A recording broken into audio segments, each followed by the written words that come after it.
Yeah, exactly. That's all I can do.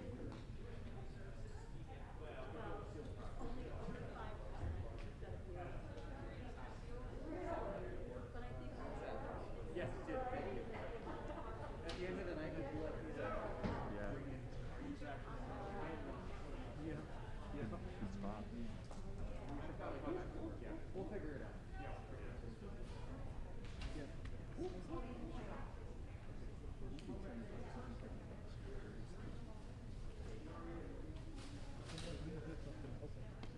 Don't you worry. Okay.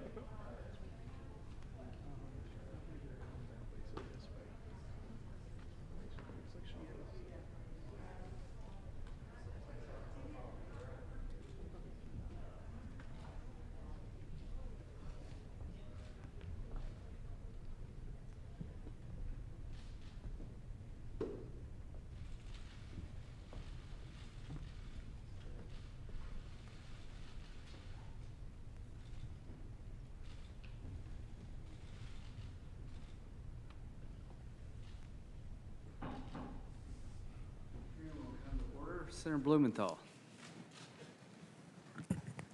Thank you very much, Mr. Chairman. Thank you for being back, Your Honor, and thank you to your family as well. I want to just begin by saying, perhaps not surprisingly to you, that I was really disappointed by your responses to a number of my colleagues, most recently to Senator Coons, on the issue of whether you would participate in a decision involving the upcoming election if you are confirmed. I continue to believe that if you were to participate in a decision involving that election, it would do enduring explosive damage to the court. I think you know it would be wrong, not because of anything you've done.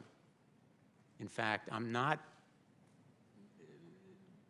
raising the issue of whether you've done any sort of deal or commitment because of what Donald Trump has done and my Republican colleagues, because they have indelibly put at issue your integrity through their statements. The president has said that he's putting you on the court as a ninth justice so you can decide the election. He's been very clear and transparent. And the American people are not dumb. They're watching and they're listening. And if you were to sit on this case, if it goes to the Supreme Court, the American people would lose faith and trust in the court itself. It would be a dagger at the heart of the court and our democracy if this election is decided by the court rather than the American voters. So I wanted to begin by making that point and then go to, again, the real people who are really in this room with us and who will be affected by you as a justice. Yesterday, I introduced you to Conor Curran. You may recall, he's 10 years old. I was with him on his 10th birthday, September 27. He's a remarkable champion. He was diagnosed, as you may remember, with Duchenne muscular dystrophy at age 4. His parents were told to take him home and give him a good life because he would soon lose his ability to walk, told his muscles would get so weak that he'd eventually lose his ability to smile, and still smiling.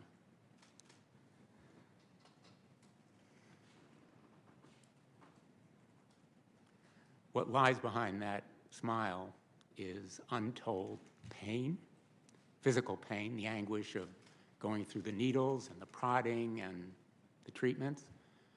But for his family, it's also the anguish of wondering whether they'll be able to pay for treatment that has kept him alive and whether he will be with them for all of life's milestones.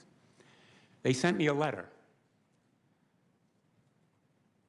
that they asked me to share with you, saying to you, Judge Barrett, please protect Conor. And they wrote also for millions of other Americans, 135 million Americans, many of them children, just like Conor, but also Christine Miller from Bloomfield, Connecticut. She was diagnosed with a thyroid condition. Her condition was only discovered because of the ACA, which gave her affordable coverage for the first time in a long time using Connecticut's exchange, healthcare exchange. And they wrote for people like Julia Lanzano in Cheshire, Connecticut. She suffered from headaches for years, and she put off going to a doctor because she lacked insurance. So typical and common for people. Put it off. When Julia finally saw a doctor still without insurance, she learned she had a brain tumor, and she was eligible for coverage under Connecticut's Medicaid expansion program, which was created by the Affordable Care Act. In her words, it was a godsend. I raise these stories in part because, as you know, I'm sure, protection for people who suffer from pre-existing conditions is in fact on the line in this case that will come to the Supreme Court only a week after the election. I want to be crystal clear because you stated to Senator Feinstein that, and I'm going to quote, so far as I know, the case next week doesn't present that issue. It's not a challenge to pre-existing conditions coverage or to the extreme lifetime maximum relief from a cap. And technically, you're right, but, it's a big but, if the trial court is upheld and there's no severability, the entire act goes down. That is what the Trump administration is asking the court to do. That's what the plaintiffs want done. Correct? I gathered that's Senator Coons had shown the brief with the litigating position Right. of the Department of Justice. I want to move on to another healthcare case, and this one involves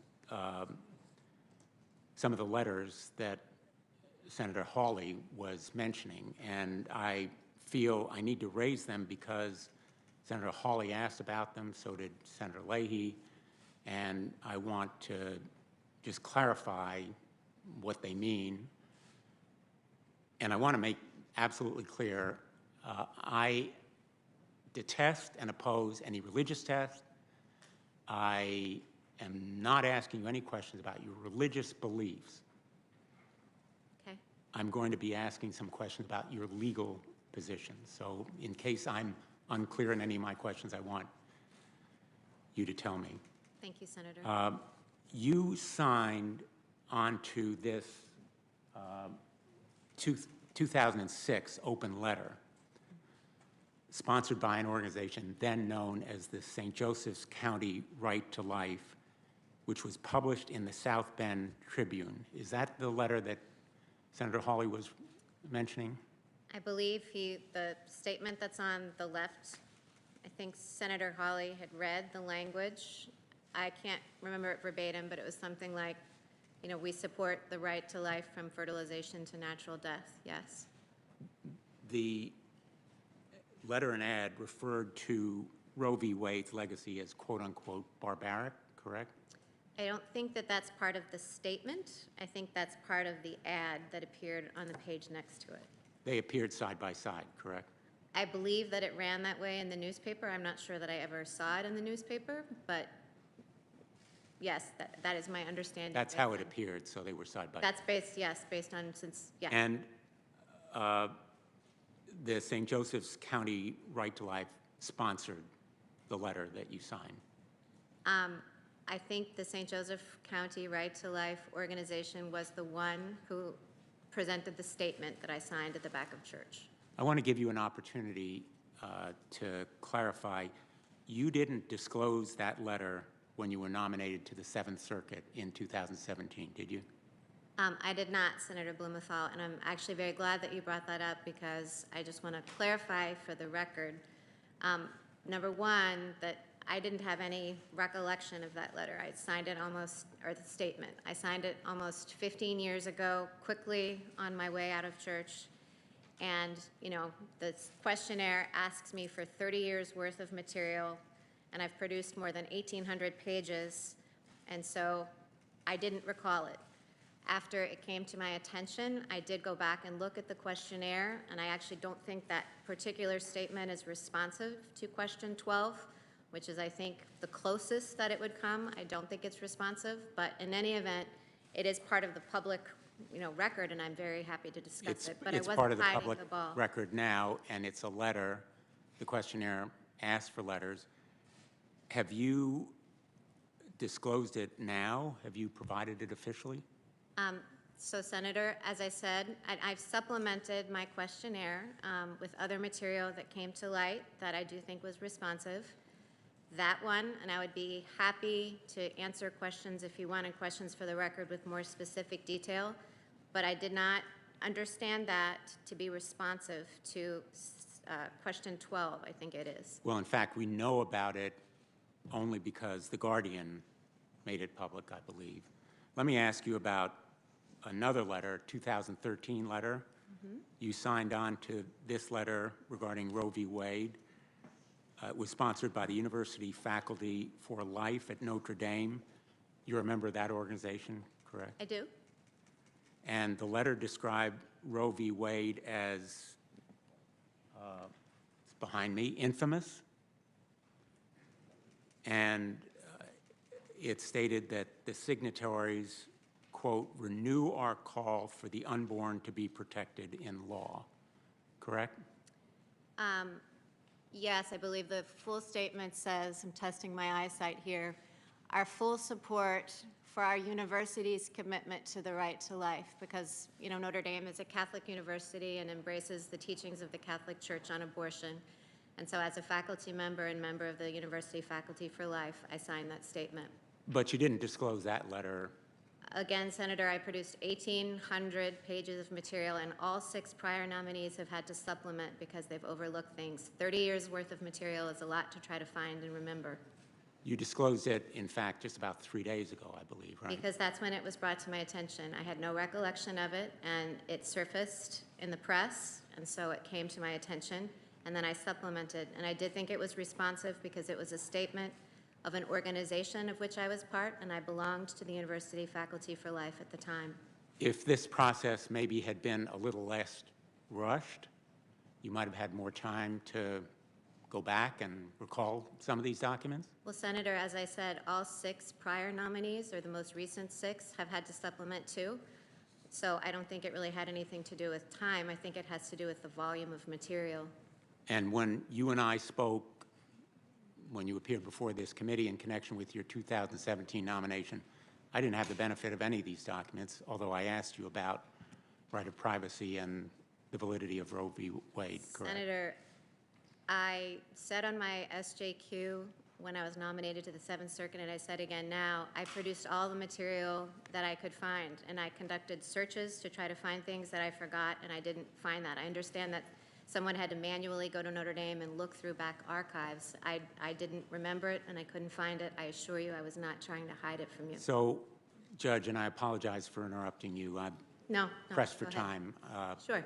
Respectfully, I want to share another healthcare story with you. This is about Samantha. One night in January 2017, Samantha went out with a few friends and coworkers. She woke up the next morning in a coworker's home, confused, scared, covered in blood. She'd been raped. After she was raped, Samantha was, in her words, a zombie. She couldn't change clothes, she couldn't shower, she couldn't drink or think. She wanted this event to be erased from her memory. Samantha's attacker also began stalking her, and she was struggling with depression and PTSD. In March, Samantha took a pregnancy test, and then another, then another. They kept coming back with the same result, pregnant. After the horrible violence she faced, she simply couldn't process that she was now pregnant. When Samantha shared her story with me, she said, "I knew if I couldn't end this pregnancy, it would end me." So she decided to get an abortion. Now, as you know, Judge, the landmark Roe v. Wade decision gave her that option. It gave women the right to decide for themselves whether and when to have a child. Roe didn't compel Samantha to get an abortion. It didn't tell her what she had to do, but it gave her that choice. The question that I would like to ask you concerns your legal position. Does the Constitution protect Samantha's right to have an abortion? Roe versus Wade clearly held that the Constitution protected a woman's right to terminate a pregnancy. Casey upheld that central holding and spelled out in greater detail the tests that the court uses to consider the legality of abortion regulations. Now, I'm asking you this question because the group that sponsored the first letter, St. Joseph's County Right to Life, as it was then known, states, quote, "Abortion is never the right answer, even in cases of sexual assault or where the pregnant woman's life is in danger." And the purpose of the letters that you signed seemed to be a statement of legal position, but you're saying that there is a constitutional right to an abortion. Senator, the statement that I signed from the St. Joseph County Right to Life didn't say anything about rape or incest or any of those things. It simply validated the teaching of my church on the sacredness of life from conception to natural death. What I hear you saying is, in the Constitution, there is that right. You mean when I was talking about Roe and Casey a moment ago? Well, Yeah. Roe was correctly decided. You're agreeing that What I said was that Roe held that the Constitution protects a woman's right to terminate a pregnancy, that Casey reaffirmed that holding, and indeed, many cases after Casey have affirmed that holding again, Whole Women's Health, for example. So I think we might be talking past each other because the statements that I signed were statements of my personal beliefs and not your personal belief, Your Honor, your legal position. Are you willing to say that Roe was correctly decided? Because that's really the essence of the question here. Well, Senator, as I've said, to others of your colleagues in response to questioning, that it's inconsistent with the duties of a sitting judge. And therefore has been the practice of every nominee that sat in the seat before me to take positions on cases that the court has decided in the past. Well, I think Samantha and a lot of rape survivors would be really deeply fearful about that answer because it provides no reassurance that you believe that Roe was correctly decided. Let me talk about Tracy. I want to tell you about her because she, again, came to me, told me she was diagnosed with stage 4 endometriosis and that it had caused an ongoing inability to have a healthy pregnancy. But as she said, she was one of the, quote, lucky ones. She had access to care and was able to receive treatment to assist in getting and staying pregnant. And I have encountered, maybe you have, many members of the military, veterans, who have sought similar kinds of treatment, and some of them because they've suffered wounds of war. Tracy was scared when she saw the executive director of the St. Joseph County Right to Life recently stated, and I quote, "We would be supportive of criminalizing the discarding of frozen embryos or selective reduction through the IVF process." So Tracy wanted me to ask you, in fact, she asked me to pose this question, is it your legal position that making IVF a crime would be constitutional? Well, Senator, the statement that I signed, as we discussed, affirmed the belief of my church with respect to matters of life. I'm But not you're- asking about what you signed. I'm asking about your present legal position. But what I was, Is making IVF a crime Senator, constitutional? Sorry, go ahead. sorry, I was trying to answer. But you're quoting positions from the St. Joseph County Right to Life. I'm not a member of that organization, and so I'm not responsible for statements that they make. The statement that I signed said what you and I have discussed, and it said nothing further than that. And as for, what policy position someone might take, as I've said to your colleagues, it's not up to me to be in the business of expressing views, and I am happy to talk about views that I expressed when I was a private citizen, but now I'm a judge, and so I cannot publicly express views. Just to be absolutely clear, I'm not asking about the St. Joseph County Right to Life or their positions, and I understand you may or may not disagree or agree with them, but your legal position, IVF treatment, and I'm not going to ask again, just this last time, criminalizing it, Well, would it be constitutional? I think there's a clear answer. but Senator, I've repeatedly said, as has every other nominee who sat in this seat, that we can't answer questions in the abstract. That would have to be decided in the course of the judicial process. With a case, some legislature would actually have to do that, and then litigants would have to come to court. There would have to be briefs and arguments and consultation with colleagues and opinion writing and consideration of precedent. So an off-the-cuff reaction to that would just circumvent the judicial process.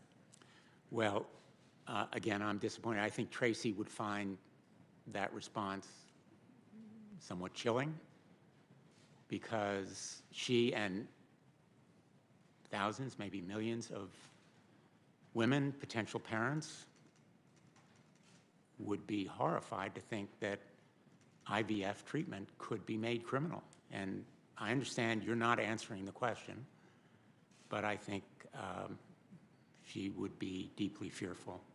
Do you think that it would be constitutional to make it a crime for doctors or healthcare providers to provide that care or abortion care? Well, Senator, again, that's a hypothetical question. And so, as I've said, to give off-the-cuff responses about abstract issues, and I should clarify to say it really doesn't matter if they're hard questions or easy questions. It's just any questions that call for an abstract legal opinion are not ones that are appropriate for me to give either as a sitting judge or as a nominee. Those questions in my judicial role can be answered only through the judicial process.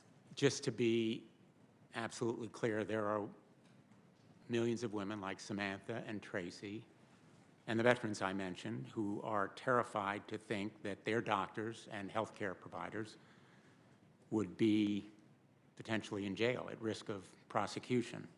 Doctors who are exercising currently protected rights that Samantha says saved her life. And I believe our healthcare providers are heroes, particularly during the pandemic. But I want to ask you one more question about these documents. In the 2013 letter that you signed, there is the following statement.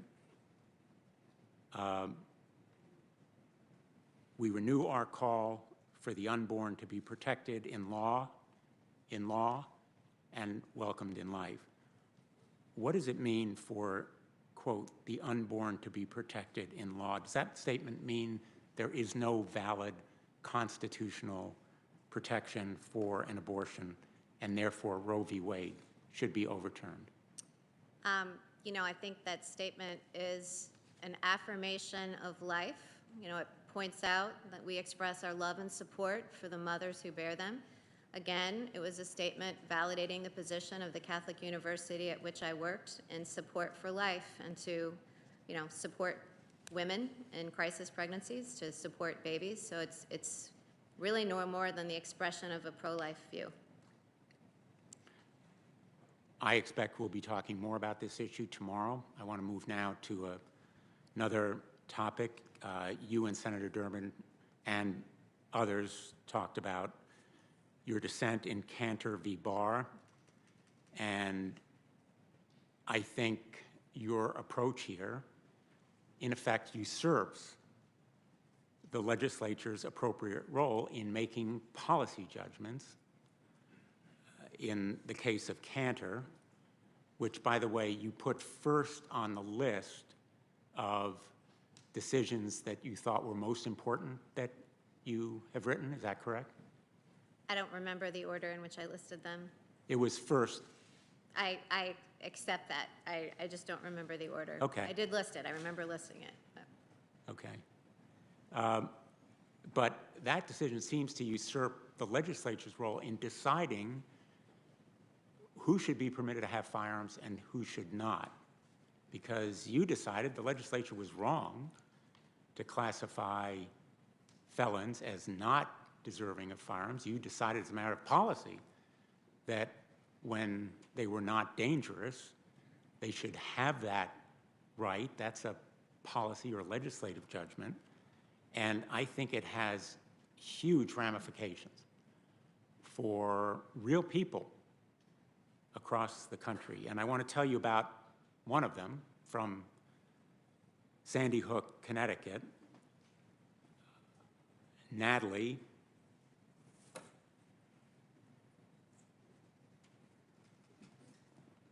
who is shown here with her brother Daniel. Daniel was killed at Sandy Hook Elementary School in Newtown, Connecticut on December 14th, 2012. Daniel was 7. I was there that day. I saw the parents after they'd learned that they had lost 20 beautiful children.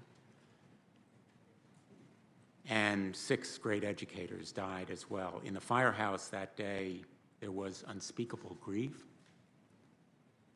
And 8 years later, Natalie says that grief remains with her. But Natalie, like Newtown, is resilient and strong, and her grief and trauma have spurred hope and action. She and many young people across the country are leading a movement to deal with the epidemic and scourge of gun violence in this country. What happened at Sandy Hook was not an isolated instance. There have been 236 other mass shootings in the last decade. In the last 10 years, gun violence has taken more than 354,000 lives in rural communities and urban communities all around the country, and I'm sure in Indiana and South Bend as well. Your opinion in Cantor goes farther than Justice Scalia in Heller. In fact, you characterized it as kind of radical. It is, in effect, an outlier. And it is, in fact, radical. Did I say it was radical in the opinion? I think you said, quote, it sounds kind of radical to say felons can have firearms. That's a direct quote. Oh, I didn't remember that particular language. You can. I'm not out.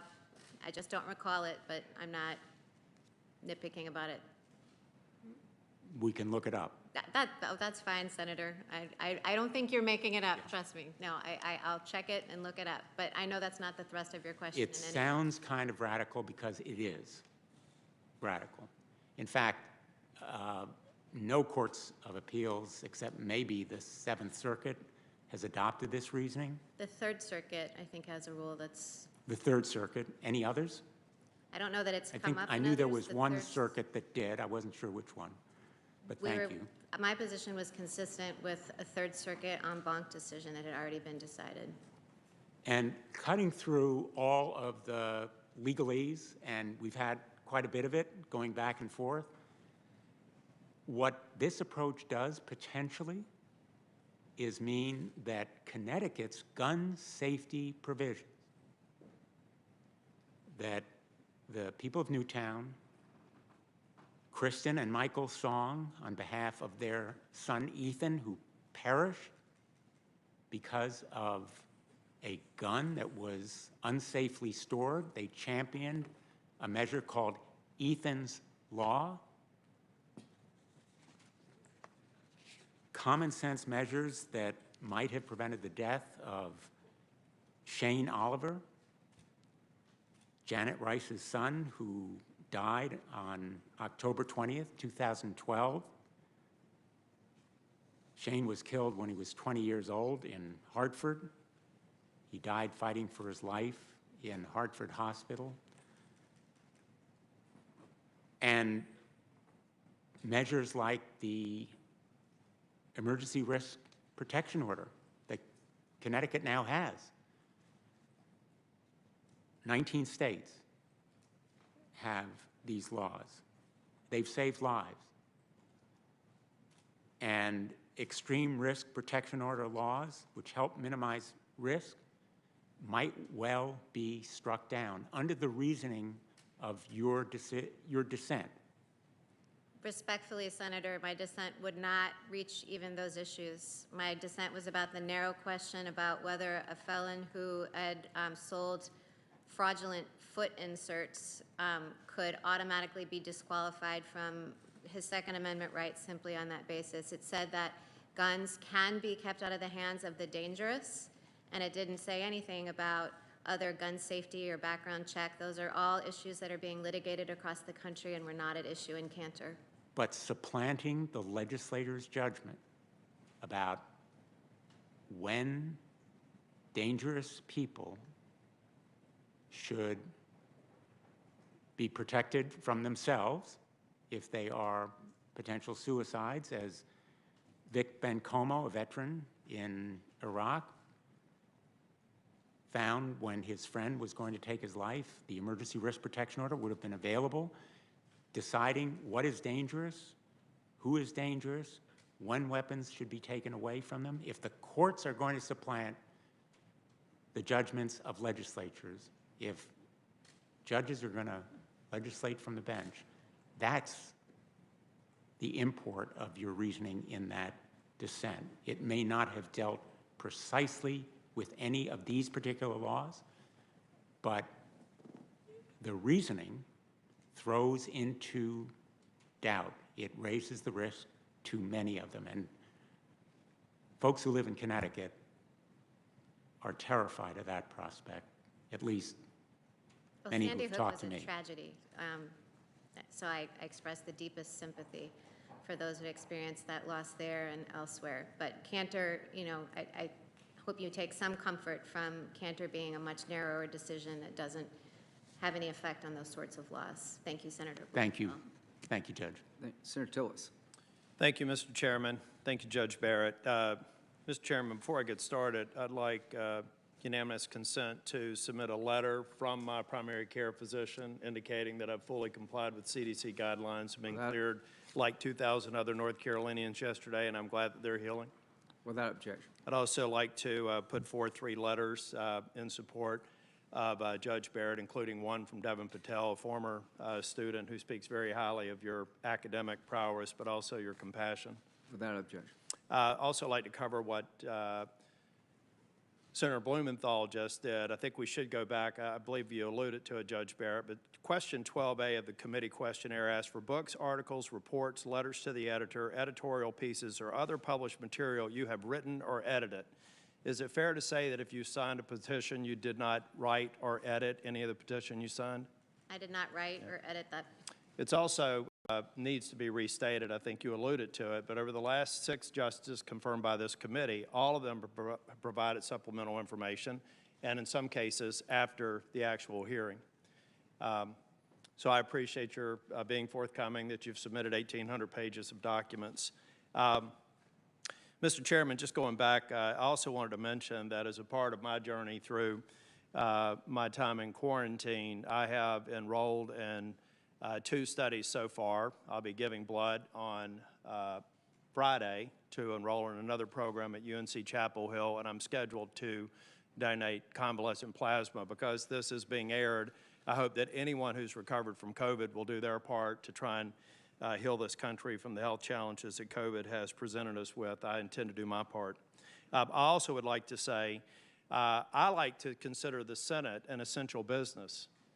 And I believe that the architect of the Capitol and our attending physicians here have taken great measures to make sure that we can safely come to work. And I would encourage anybody who works in the Senate to come to work. I want to also go back to something that Senator Feinstein said earlier, and you're not going to have to answer this question. Senator Feinstein mentioned earlier that we've had a surge in applications for guns or purchases of guns. I wonder if a part of that is where we find our society right now. We're seeing great cities burned and looted.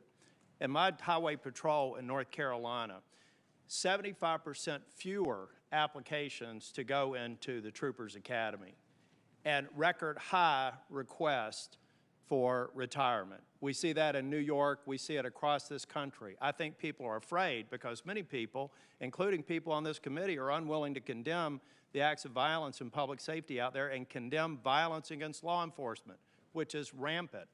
I lost a sheriff's deputy just about a month ago who was shot protecting a family. So yes, Senator Feinstein, I suspect that gun purchases are up, but I suspect the root cause behind a lot of them have to do with people's personal safety. To your family, I would encourage all your family members and your students who mercifully are your children who are your students too, who are mercifully taking a break, to treat social media like roadkill. Just don't look at it, because if you do, you're going to regret it. I am going to also ask unanimous consent to put forth some articles or tweets from prominent people that I think kind of give you an idea of the guerrilla tactics that are being used right now. In the committee, this has sounded a whole lot like a lobbying session. It's almost as if you're being interviewed to become a U.S. Senator so that you can decide policy on the Affordable Care Act and a number of other things that I'll get to. But behind the curtains, we're seeing people say all kinds of things about you. One called you a white colonizer for actually adopting 2 Haitian children. We have another one calling you a handmaid and a clown car, and it will be submitted for the record, but the profanity used in there. Another one that says that, yeah, you're a good mom, but that doesn't qualify you as a judge. What qualifies you as a judge is being an extraordinary professor, an extraordinary student, and an extraordinary jurist. And I think that these people need to recognize doing the bidding of this committee by attacking you outside of the committee is as bad as them being in this chamber. Now, I also want to talk about the discussion on Roe v. Wade and the Affordable Care Act. Senator Feinstein, in I think the same 2 or 3 minutes, said that she wanted you to protect Roe v. Wade, but overturn Heller. Those seem to be incongruent, but I'll just leave that out there. They're asking you to basically legislate. I don't want you to do that. But when we talk about Roe v. Wade, the one thing that's conveniently missed about this discussion is something that I think that most of the American people are at odds with the position that every member of the Democratic Conference supports. My granddaughter went to her 2-month health checkup today. She weighed in at 10.1 pounds. And you can't see this picture, but I'm telling you, from this granddaddy's eyes, she's gorgeous. But she was born 3 weeks premature, and she only weighed a little over 6 pounds. She was discharged from the hospital within 36 hours. My colleagues on the other side of the aisle want to talk about the broad strokes of Roe v. Wade. They don't want to talk about their radical policy that would allow the right to take that child away that I just held in my arm 2 or 3 weeks ago, and 8 weeks ago when she was 3 weeks premature. Judge Barrett, I believe I have complete confidence in your integrity. I have complete confidence that you're going to go and you're going to be a great justice. But I do want to ask a little bit about maybe your experience when you were working for, actually, I want to start when you were in school. Did you have, when you came in, you were obviously a brilliant student, you did your homework. We've heard professors attest to your intelligence and your performance in school. Did you ever go into a classroom where the professor was espousing one position and you were espousing another one, and you ended up coming out with a different perspective? Sure. Yeah. Did you ever change your professor's perspective? Well, I'm not sure about that. Well, it's kind of an unfair balance. Okay, now fast forward to when you were a clerk for Justice Scalia.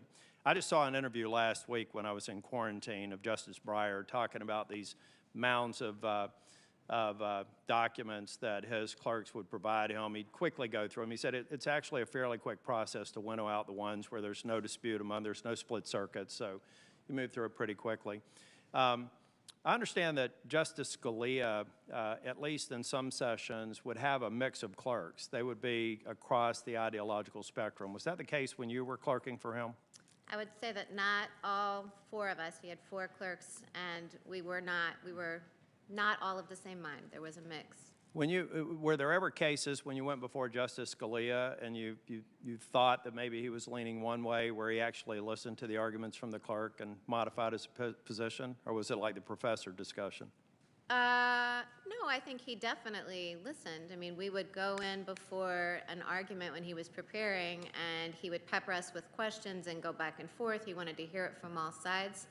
And so, no, he definitely, it was part of the give and take, though, to be clear, he was the one with the commission, and he was the one who made the decisions.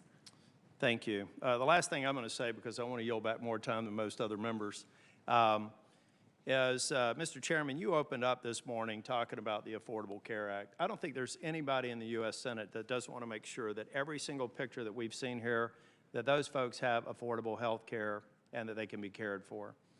But what we have here in the Affordable Care Act is something that is so flawed that the majority of the Democratic candidates for president all raised their hand and said it needed to be replaced with something they call Medicare for All, which could be Medicare for none. We know the broken promises of if you like your doctor, you could keep it. If you like your health care, you could keep it. What we're not talking about are the thousands of people who were already forced off of their job health care because employers changed hours, and now instead of working one full-time job, you've got to work 2 full-time jobs because the businesses can't afford it. We've got a fundamental problem here. We need to protect every one of them, but we also need to make sure that people who have a health plan under the Affordable Care Act can actually afford to use it. In the catastrophic situations, it's life-changing, and thank God that it's there for them. But what about so many other people that only have it and will only use it if they have a catastrophic situation because they can't afford the co-pays, they can't afford the underlying cost? We need to fix that. We shouldn't expect a justice or the Supreme Court to fix it. That is our job. We should all show up here for work, and we should get that done. And we should also work on all the other things that this country is suffering from as a result of COVID. Thank you, Judge Barrett. I look forward to supporting your nomination. Thank you, Senator Tillis. Thank you. Senator Hirano. Thank you, Mr. Chairman. Mr. Chairman, I want to reiterate my objections to holding this nomination hearing instead of working to provide relief for the millions of Americans who are suffering during this pandemic. 3 weeks ago, our country crossed a tragic milestone. We lost more than 200,000 Americans to COVID-19. That is more than the entire population of the Big Island in Hawaii, more than the population of Tempe, Arizona, Cedar Rapids, Iowa, Wilmington, North Carolina, Charleston, South Carolina, Waco, Texas. I could go on. 200,000 American lives plus. This is a photo of a memorial outside the White House where President Trump held a reckless super spreader event 2 weeks ago to announce the Supreme Court nomination. The memorial shows 20,000 empty chairs, one chair representing 10 American lives lost to COVID-19. And one of those chairs represents Veronica Guevara's grandfather, who is pictured here with Veronica. Veronica, who is from Iowa, has experienced the painful impact of the Trump administration's failure to address the pandemic. Her family is composed of essential workers who are working on the front lines of this pandemic. Her mother, who worked at a fast food processing facility, caught COVID-19 at work and was eventually hospitalized for 7 days. Thankfully, her mother recovered, but then her grandparents got COVID-19 and were admitted to the hospital. And although her grandmother recovered, sadly, her grandfather didn't make it. After experiencing all of this tragedy, Veronica shared, quote, "It is even more so insulting to see a Senate that is more concerned with rushing through a Supreme Court nominee rather than focusing on providing relief to all the hardworking people that gave them their current leadership positions," end quote. Many Americans agree with Veronica.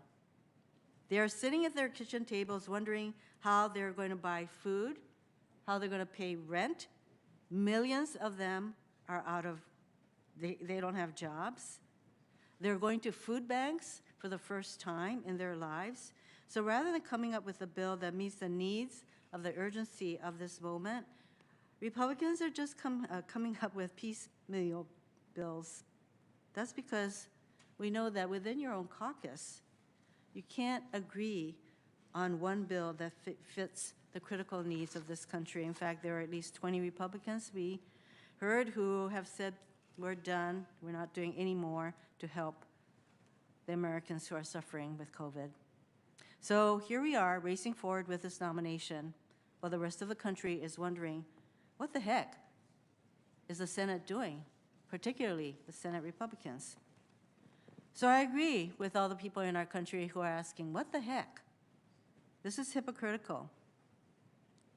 This hearing shows the American public exactly what my Republican colleagues' priorities are, ramming through another ideologically driven justice to the Supreme Court instead of helping the people in our country suffering during this pandemic.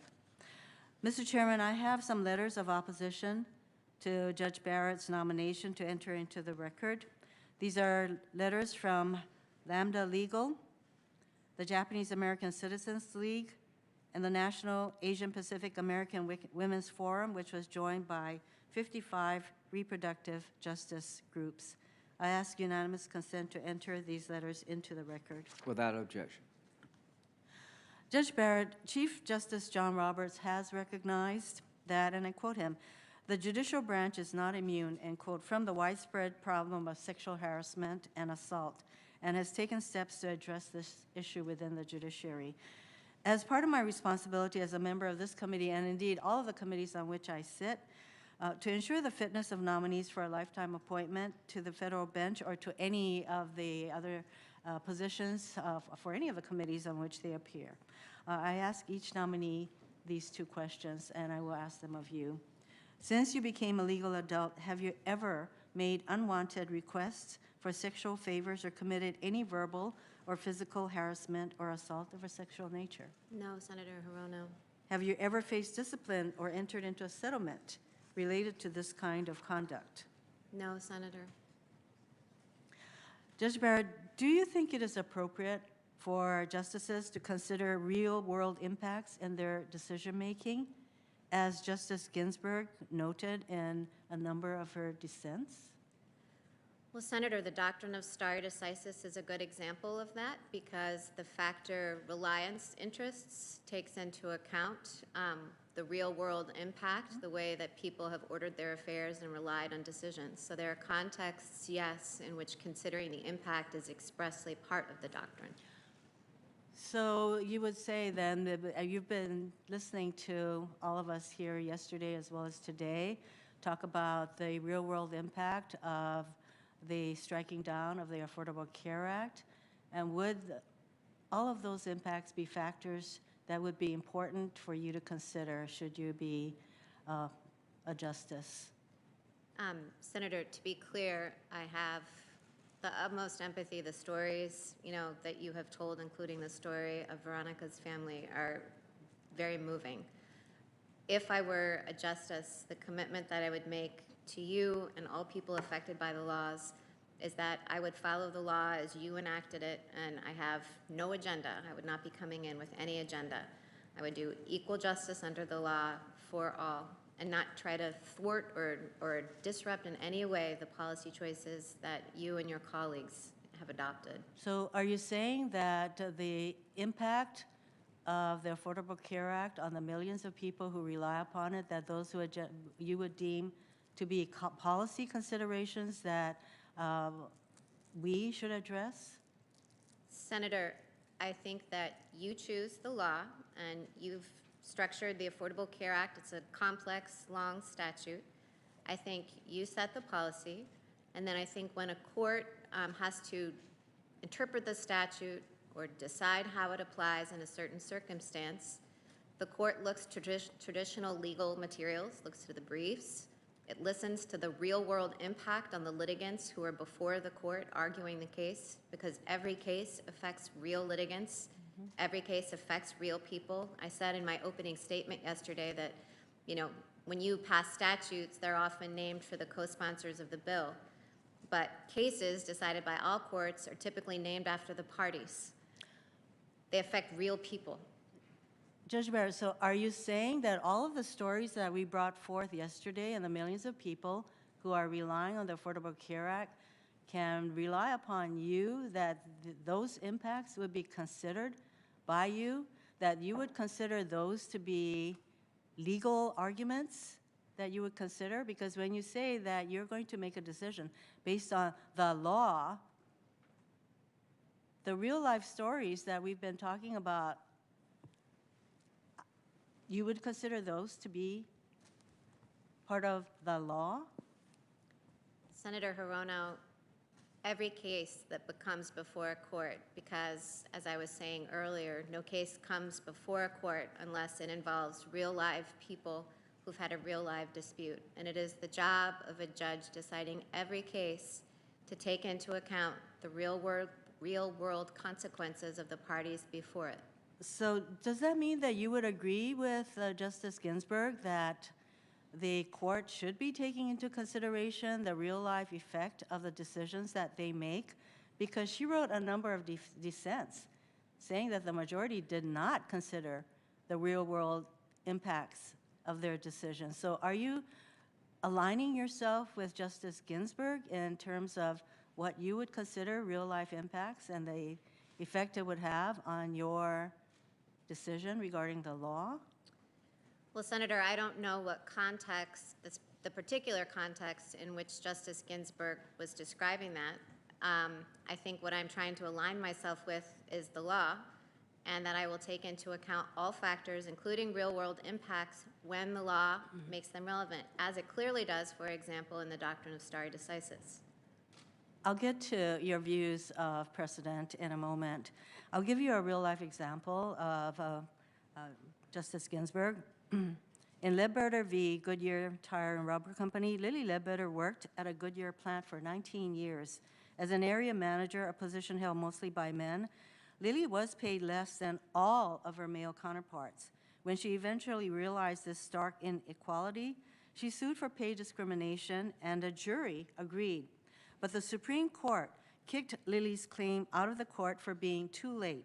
The conservative majority, including your mentor, Justice Scalia, interpreted Title VII's 180-day time limit to mean that Lily had to have filed her claim within 180 days of when her salary was decided, instead of accepting the common sense approach of viewing her paychecks as an ongoing part of pay discrimination.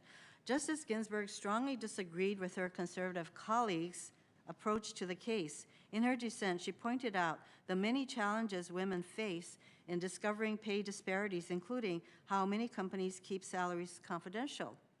In a stinging rebuke, she said, quote, "The court does not comprehend or is indifferent to the insidious way in which women can be victims of pay discrimination, end quote. In another case, in 2018, in Epoch Systems Corp v. Lewis, employees who have been illegally underpaid joined together to seek back pay in court.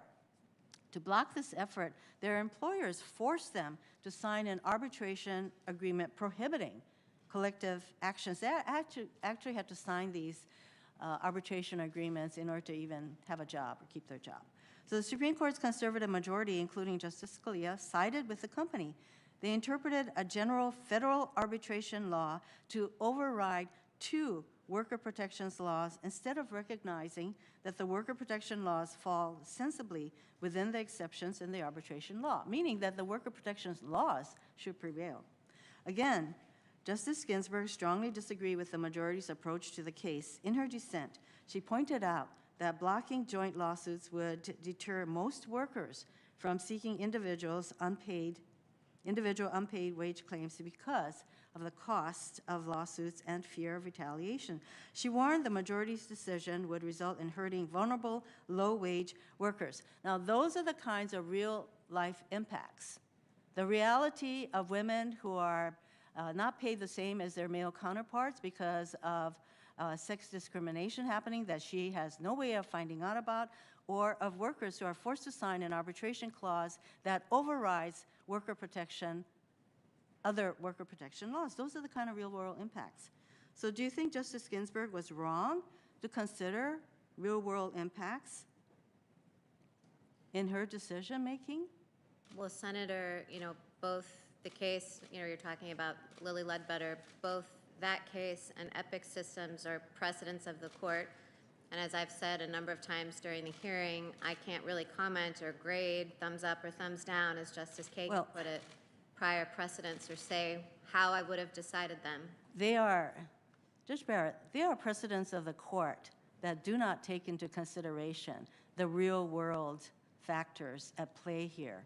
And in fact, in the case of Epoch Systems, the court sided with the corporation as opposed to the workers who are trying to remedy a wrong. And in Lilly Ledbetter, she was totally out in the cold. So again, the court did not. So they established precedent, all right, but it was a precedent that was not based on real-life impacts. So much as you sit here telling me that you would follow the law, after all, the law, for example, the Affordable Care Act, that law embodies a policy that says we want as many people as possible to be covered under insurance. And if the Affordable Care Act is struck down, that policy, that law, would be struck down. So I know that there was some discussion about some distinction that you make about policy versus the law, and I find that distinction to be a fiction, because every law, or most laws we pass, are supposed to have real-world impacts. Otherwise, why should we pass a law? So the fact that you're not able to, I think it's pretty clear. Let me rephrase that. You do consider Justice Scalia to be your mentor, that your judicial philosophy is in alignment with him, and I think we all acknowledge that Justice Scalia and Justice Ginsburg were at pretty much opposite ends of the spectrum. So since Justice Ginsburg made it a policy, her approach was to look at the real-world impact. Justice Scalia's was not. So I'd say that when it comes to the Affordable Care Act, the real-world policy considerations that will not be taken into consideration by the conservative judges would mean that 23 million people could lose their health care, that 133 million Americans with pre-existing conditions could lose critical protections for their health care, and more than 7 million Americans who have tested positive for COVID-19 would probably be added to the group of people with pre-existing conditions, and millions of Americans would once again face lifetime limits on coverage for essential services. That 8.7 million women would lose coverage for critical maternity care services, and we know that Black and Native women are 2 to 3 times more likely to die than white women from pregnancy-related cases, that Americans could lose coverage for essential health benefits like prescription drugs and mental health care, that young adults will no longer be able to stay on their parents' health insurance plan until age 26 at a time when our country is dealing with massive job losses. So in my view, you have posed an artificial distinction between policy considerations that's left up to us and following the law, because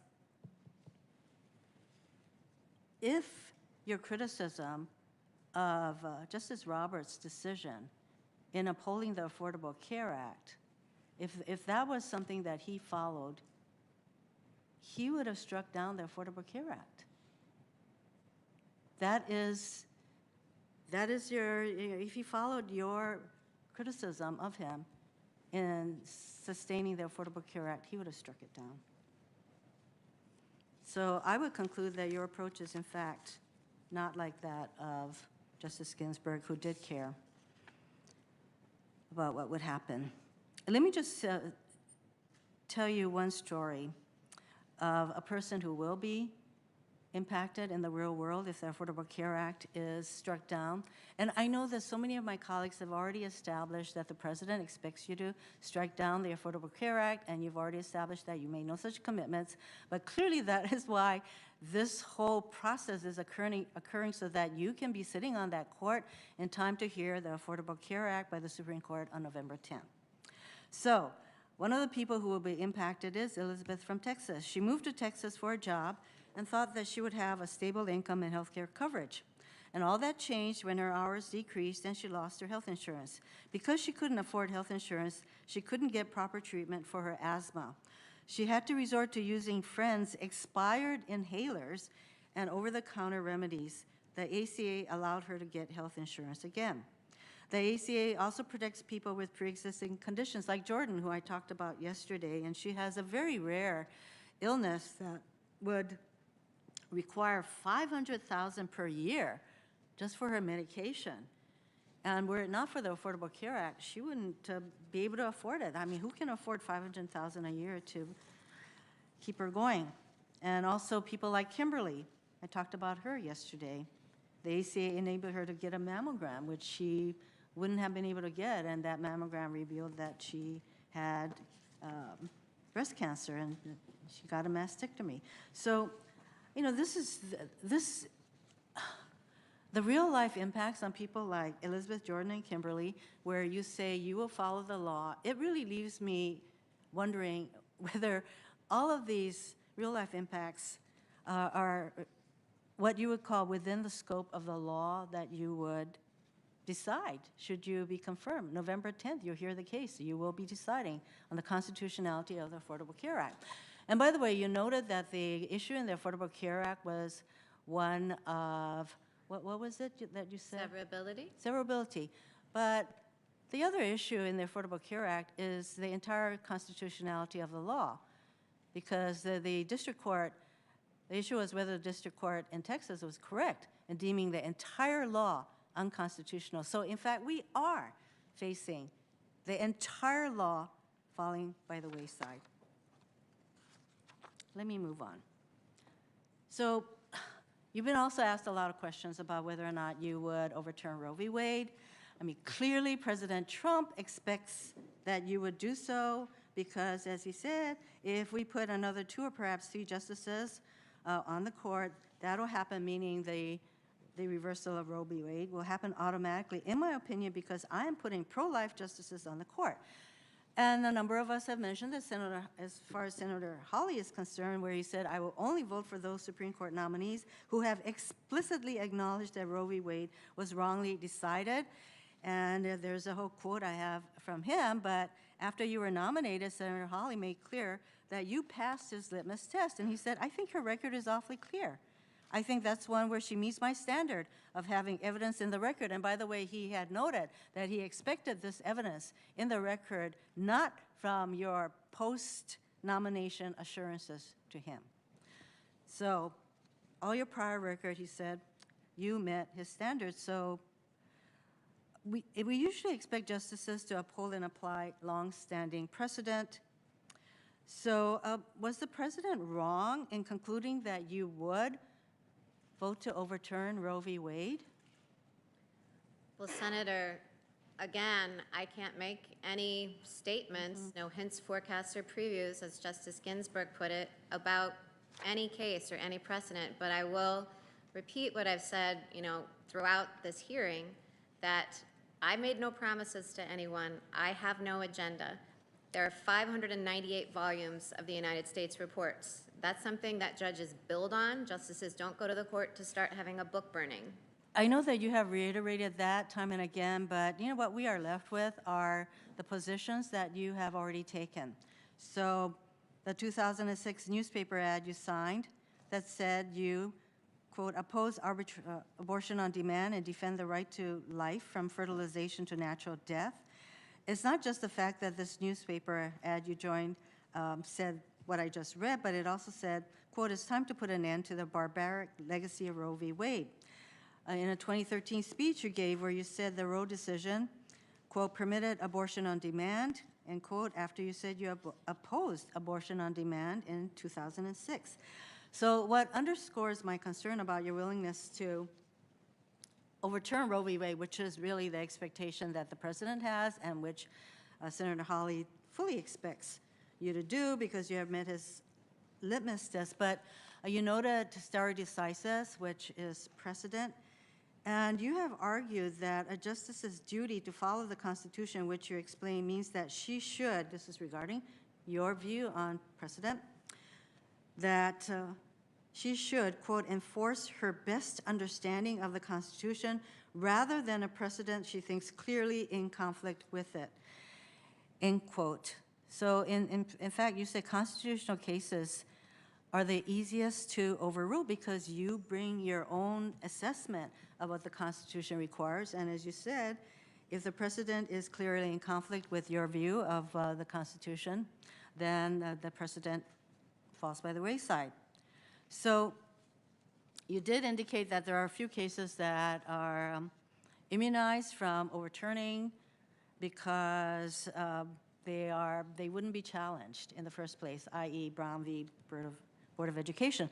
But Roe isn't one of those cases because we know that there are all kinds of challenges to Roe, basically because the states are very busy passing all these laws that limit a woman's right to an abortion. So you also said in that speech that even if Roe is not overturned, you said, without overturning Roe, you explained, quote, the question is how much freedom the court is willing to let states have in regulating abortion.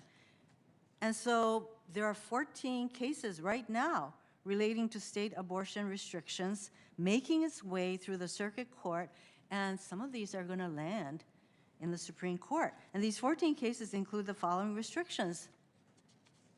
6 cases involve bans on abortion starting at gestational ages ranging from 6 to 24 weeks. 2 cases involving bans on a particular type of procedure, dilation and evacuation, that accounts for nearly all second trimester abortions. 1 case involving a requirement that fetal remains be buried or cremated. 4 cases involve laws imposing unnecessary requirements on abortion providers, like transfer agreements with local hospitals.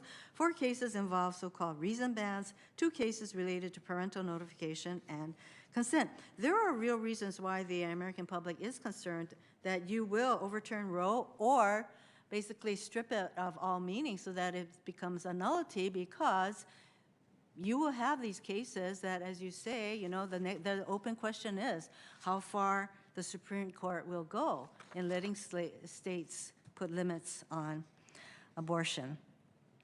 So that is why a lot of people are very concerned about your views as articulated pre-nomination, which convinced Senator Hawley you met his test.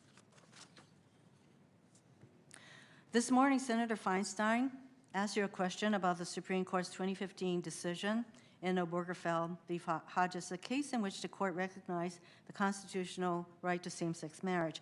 And I was disappointed that you wouldn't give a direct answer on whether you agreed with the majority in that case, or if you instead agree with your mentor, Justice Scalia, that no such right exists in the Constitution. So even though you didn't give a direct answer, I think your response did speak volumes. Not once, but twice. You used the term sexual preference to describe those in the LGBTQ community. And let me make clear, sexual preference is an offensive and outdated term. It is used by anti-LGBTQ activists to suggest that sexual orientation is a choice. It is not. Sexual orientation is a key part of a person's identity. That sexual orientation is both a normal expression of human sexuality and immutable was a key part of the majority's opinion in Obergefell, which, by the way, Scalia did not agree with. So if it is your view that sexual orientation is merely a preference, as you noted, then the LGBTQ community should be rightly concerned whether you would uphold their constitutional right to marry. I don't think that you use the term sexual preference as just, I don't think it was an accident. And one of the legacies of Justice Scalia and his particular brand of originalism is a resistance to recognizing those in the LGBTQ community as having equal rights under our Constitution. In 1996, Justice Scalia wrote a dissenting opinion in Romer v. Evans defending a state's ability to openly discriminate against the LGBTQ community. In 2003, Justice Scalia wrote a dissenting opinion in Lawrence v. Texas defending a state's right to criminally prosecute someone for same-sex sexual activity. 10 years later, in U.S. v. Windsor, Justice Scalia wrote another dissenting opinion, this time defending the federal government's right to deny federal recognition of same-sex marriages. And of course, 2 years after that, in Obergefell, Justice Scalia wrote yet another dissent, and this time he argued that there was no constitutional right to same-sex marriage. So under Justice Scalia's judicial philosophy, which you have told us is your own, states could openly discriminate against the LGBTQ community. Same-sex couples could be denied the right to get married, and they could actually be thrown in jail if they engaged in sexual intercourse. There are an estimated 11 million adults who identify as LGBTQ living in this country since Obergefell was decided in 2015. Approximately 293,000 same-sex couples have gotten married. And many of these people are rightly afraid that if you are confirmed, you will join with other conservative members of the court to roll back everything the LGBTQ community has gained over the past 2 decades and push them back into the closet. Now, 2 sitting justices are already calling for Obergefell to be narrowed, if not outright overturned. Just last week, Justices Thomas and Alito issued a statement concurring with the court's decision to deny cert in Davis v. Irmo, a case involving a former Kentucky County Court who refused to issue marriage certificates to same-sex couples. They accused the court of, and this is Justices Alito and Thomas, they accused the court of, quote, reading a right to same-sex marriage into the 14th Amendment, even though that right is found nowhere in the text. And these 2 justices signaled that Obergefell is a problem that only the court can fix.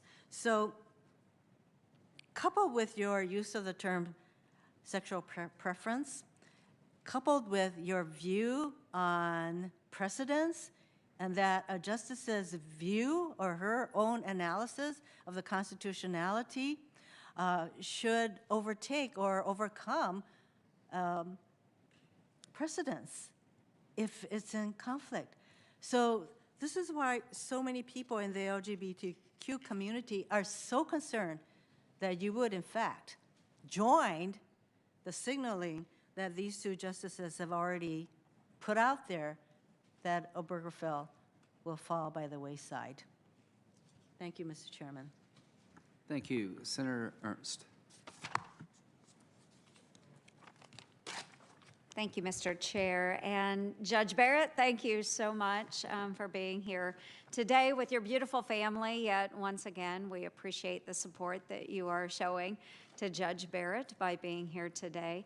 And Judge, I just want to offer you the opportunity at this point. Is there anything from earlier today that you feel you need more time to respond to? Thank you, Senator Ernst. I would like to just make a quick follow-on to some of Senator Hirono's comments. One, I've said a number of times during the hearing that I can't comment or grade existing precedent, and I want to be clear that the point of doing that is not to say whether I agree or disagree with it. It's not to implicitly signal that I do disagree with it. It's designed to be neutral. So in saying that I couldn't opine on whether Obergefell was rightly decided or not, I was certainly not indicating disagreement with it. The point of not answering was to simply say it's inappropriate for me to say a response. And the second point was to say that I certainly didn't mean and would never mean to use a term that would cause any offense in the LGBTQ community. So if I did, I greatly apologize for that. I simply meant to be referring to Obergefell's holding with respect to same-sex marriage. Thank you for that. I appreciate the clarification, and it goes back to the discussion that you had with Senator Sass on the black robes. When you put that robe on, you are neutral, correct? Yes. Yes, thank you. So I did want to go back because the issue of coronavirus has come up yet once again in the committee room, and I just wanted to make a point and clarify that the Senate GOP did bring up a relief bill a number of weeks ago. And in that bill, there was a $300 boost in weekly unemployment insurance benefits. There was a second pass at Paycheck Protection Program for our small businesses. There was additional $105 billion for K through 12 schools and colleges with new scholarship programs, and $15 billion to help working parents find accessible childcare options. There were supports for farmers and ranchers impacted by the pandemic. There was $31 billion for development and distribution of vaccines, drugs, and other medical supplies, $16 billion for testing and contact tracing.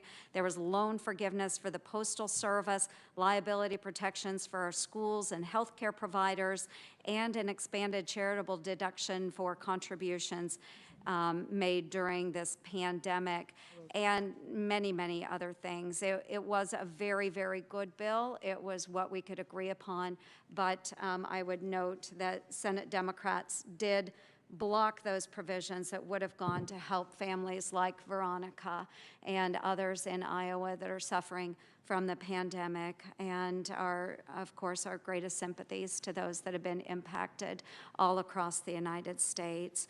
So, Mr. Chairman, I would like to enter into the record. There's 3 letters here for the committee and an op-ed, a letter of support from 48 Christian women scholars. The second is a letter from a group of governors all across the country, including our own Iowa's Governor Kim Reynolds, strongly supporting the nomination of Judge Barrett. The third is a record letter from Tracy Lovett, who was with Judge Barrett while they both served on the SCOTUS clerk class of 1998. And then there's also an editorial by Derek Moeller, a professor of law at the University of Iowa College of Law, that appeared in the Gazette of Cedar Rapids, Iowa. And this professor had Judge Barrett as his evidence professor at Notre Dame Law School. And he does say she treated all law students from all backgrounds with dignity and respect. If I could have those entered into the record. Without objection. Thank you. And Judge Barrett, I am pro-life. I am pro-life. And I see that, judged by your faith, and as has been aptly pointed out many times over by our colleagues across the aisle, that you are pro-life. But once again, can we reiterate your stance as a judge? So as a judge, my personal moral beliefs, which I have not, that I can think of, I'm not expressing them publicly right now, because now that I am a judge, I can't sign statements like that one that I did 15 years ago. But my policy views, my moral convictions, my religious beliefs do not bear on how I decide cases, nor should they. It would be, it would be in conflict with my judicial oath. And I know that you consider yourself to be an originalist, as you discussed earlier with Senator Sass. And it seems that adhering to the originalist view would naturally lead a judge to carry out her constitutional duty of impartiality when applying the law. And adhering to this philosophy as a judge takes real courage. And the courage you have displayed thus far as a federal judge prompted a coalition of groups to send me a letter supporting your nomination. Susan B. Anthony List led this coalition letter that I would like to submit to the committee for the record. And I know this is going to make a number of members on the committee just very squeamish because they are a pro-life organization. But with this in mind, I want to take a moment to read part of this letter. Quote, Judge Barrett has proven herself to handle disputes impartially, approaching cases as a textualist and originalist who loves the Constitution. She is a jurist who rightly leaves politics to politicians and legislating to legislators. And I'll quote further. Quite apart from whatever policy views she may have on the matter, Judge Barrett reasons to a proper result in each case before her. As a federal appellate judge appropriately following controlling precedent, in February 2019, she joined a panel decision upholding a law creating a buffer zone around abortion facilities.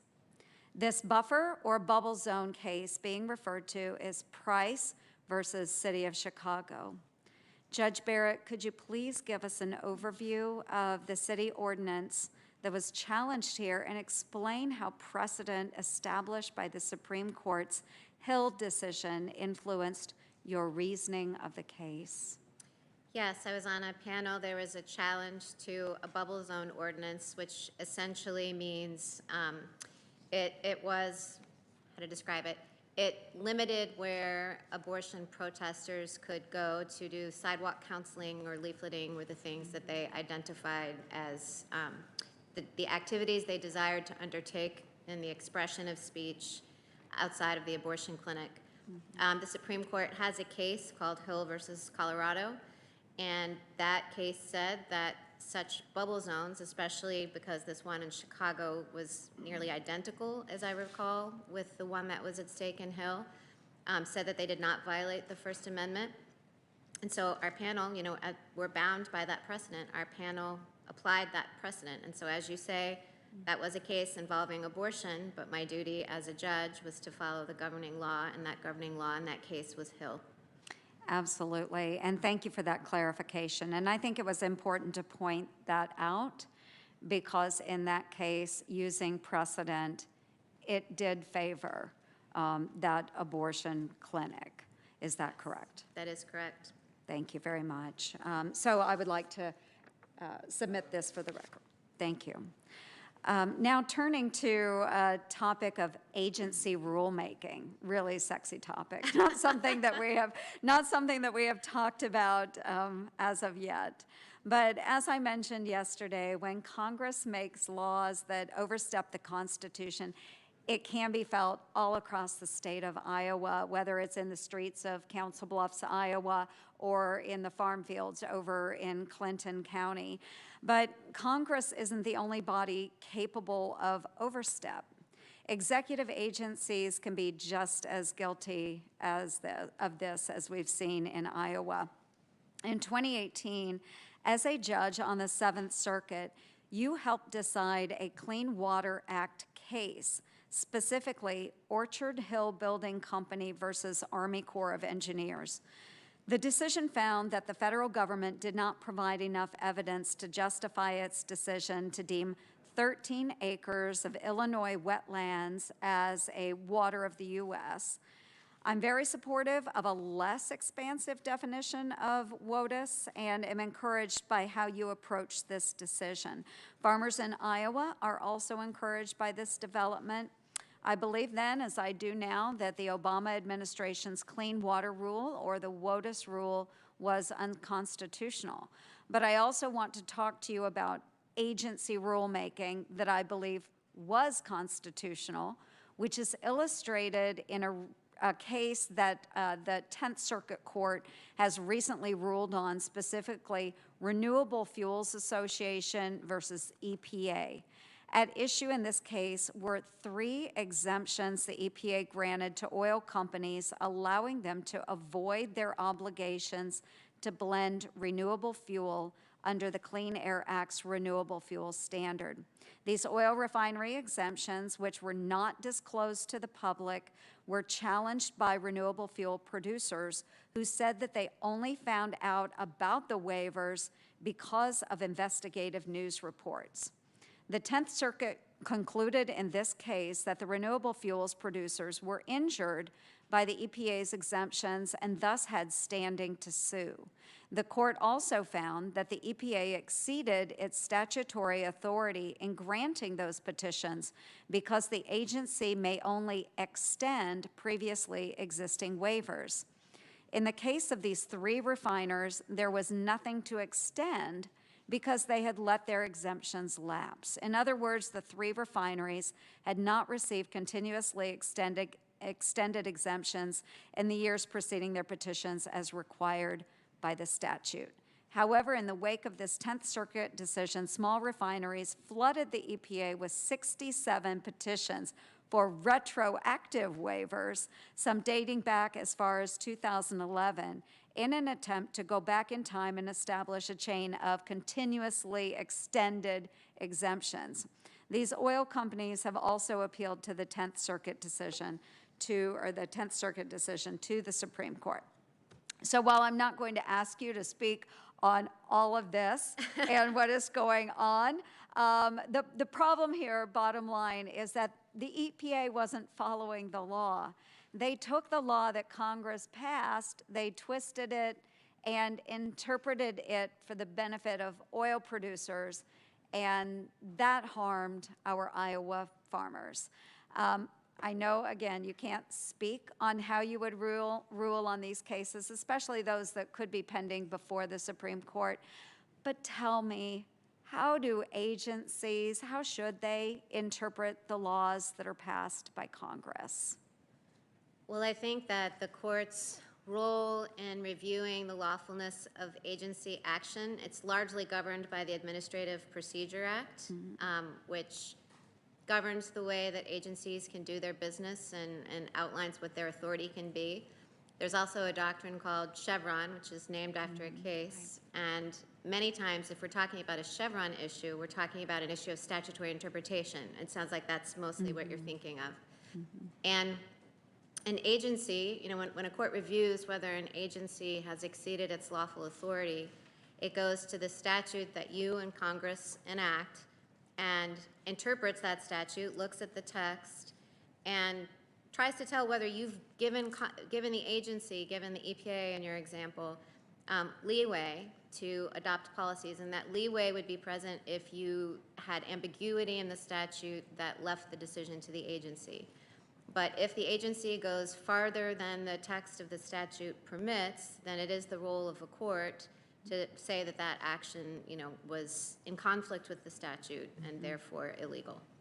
And what happens then if there is an actual question on the intent of the law?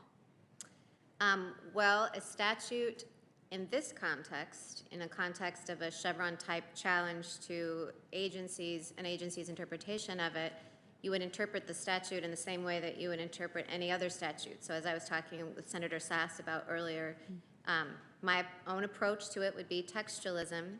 And so in my approach to language, the intent of the statute is best expressed through the words. So looking at what the words would communicate to a skilled user of the language. Very good. Well, I appreciate it. We do have a little bit of time remaining. So again, I just want to thank you. I want to thank your family very much for lending their support to you through this process. It can be a bit grueling. But I do have to say, though, your temperament throughout the entire hearing has been truly commendable. So thank you so much. I look forward to working with you further. And with that, Mr. Chair, I will reserve my time. Thank you, Senator Ernst. Judge, are you okay to do 2 more? Sure.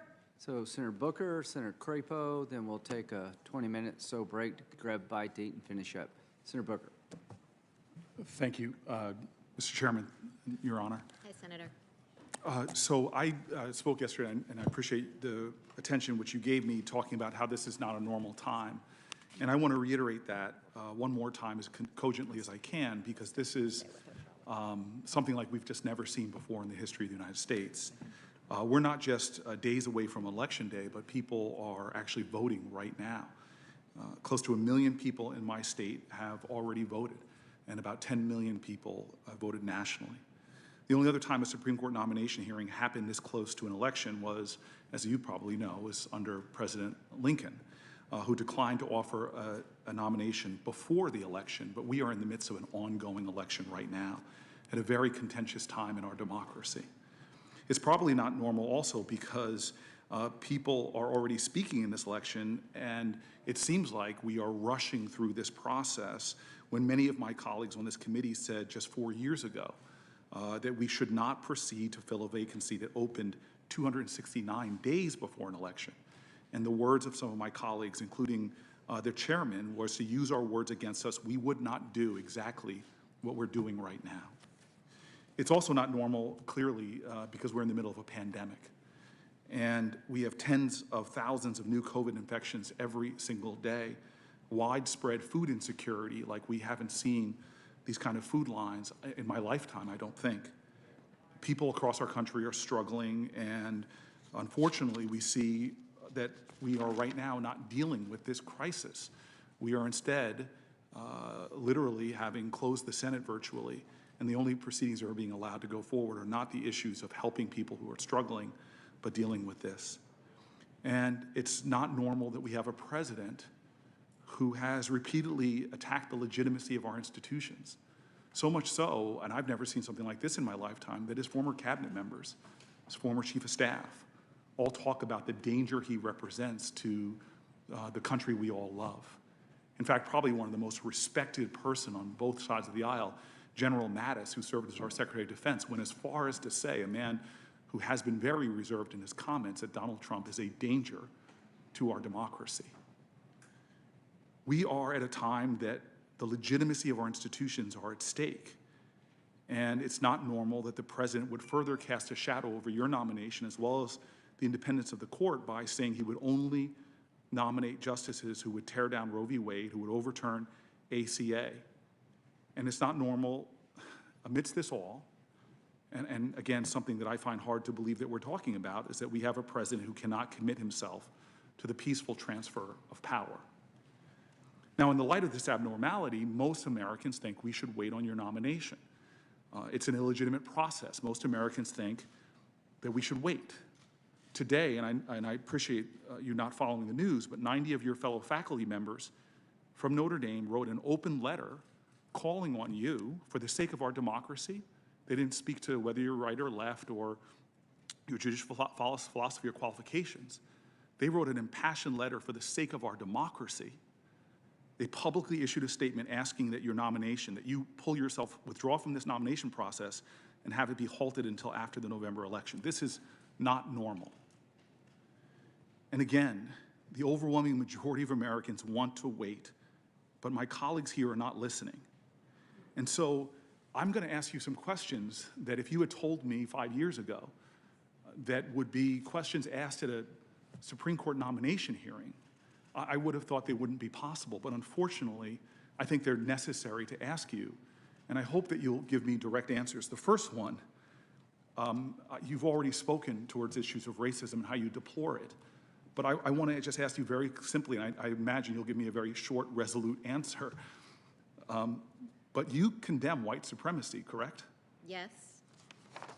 Thank you. I'm glad to see that you said that. I wish our president would say that so resolutely and unequivocally as well. But we are at a time that Americans are literally fearful because their president cannot do that in the resolute manner in which you did. I'm sorry that that question had to even be asked at this time.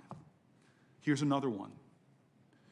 Do you believe that every president should make a commitment, unequivocally and resolutely, to the peaceful transfer of power? Well, Senator, that seems to me to be pulling me in a little bit into this question of whether the president has said that he would not peacefully leave office. And so to the extent that this is a political controversy right now, as a judge, I want to stay out of it, and I don't want to express a view on. So, Judge, I appreciate what you've said about respecting our founding fathers, about the originalism. It's remarkable that we're at a place right now that this is becoming a question and a topic, but I'm asking you, in light of our founding fathers, in light of our traditions, in light that everyone who serves in that office has sworn an oath where they, quote, swear to preserve and protect and defend the Constitution of the United States, I'm just asking you, should a president commit themselves, like our founding fathers, I think, have a clear intention, like the grace that George Washington showed, to the peaceful transfer of power? Is that something that presidents should be able to do? Well, one of the beauties of America from the beginning of the Republic is that we have had peaceful transfers of power, and that disappointed voters have accepted the new leaders that come into office. And that's not true in every country. And I think it is part of the genius of our Constitution and the good faith and goodwill of the American people that we haven't had the situations that have arisen in so many other countries where there have been, where those issues have been present. Thank you, Your Honor.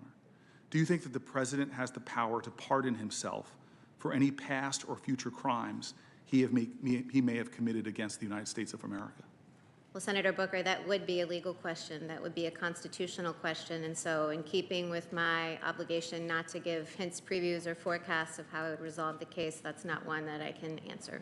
Well, I think I agree with you that it is an issue right now, something I never thought would be an issue before, but it is an issue that our president may intend to pardon himself for future crimes or past crimes. If a president is personally responsible for several $100 million in debt while he's in office, potentially to foreign entities, do you think he has a responsibility to disclose who his lenders are, especially given the emoluments clause? Well, Senator, there's litigation about the emoluments clause. I think it was in the Fourth Circuit. I don't know where it stands, but that clearly is an issue that's being litigated, and one present in courts is not one on which I can offer an opinion. Thank you. I think it's disturbing that we're having this conversation. I think it's disturbing that we have a president that has brought what should be settled in the minds of most Americans. Presidents should reveal what their debts are, especially if they're to foreign nations. Presidents should not be able to pardon themselves for future crimes. Presidents should condemn white supremacy. Presidents should commit themselves to the peaceful transfer of power. Judge Barrett, you've seen a lot of my colleagues and I put up pictures of people in this room and the stories we've told, and I've appreciated the way you've listened. It's not a stretch to understand why a lot of Americans are afraid right now.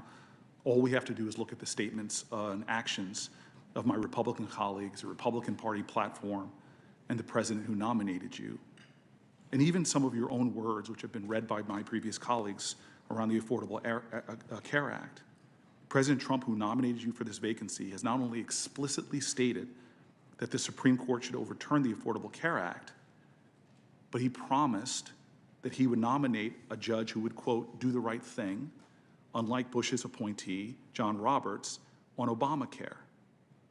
The president has tried to do this legislatively. He's tried to do it administratively. He's failed time and time again, but he's promised over and over again to tear down the Affordable Care Act. Meanwhile, all of my Republican colleagues on this committee, except for one, has voted to overturn the Affordable Care Act because House and Senate Republicans have tried to do it 70 times.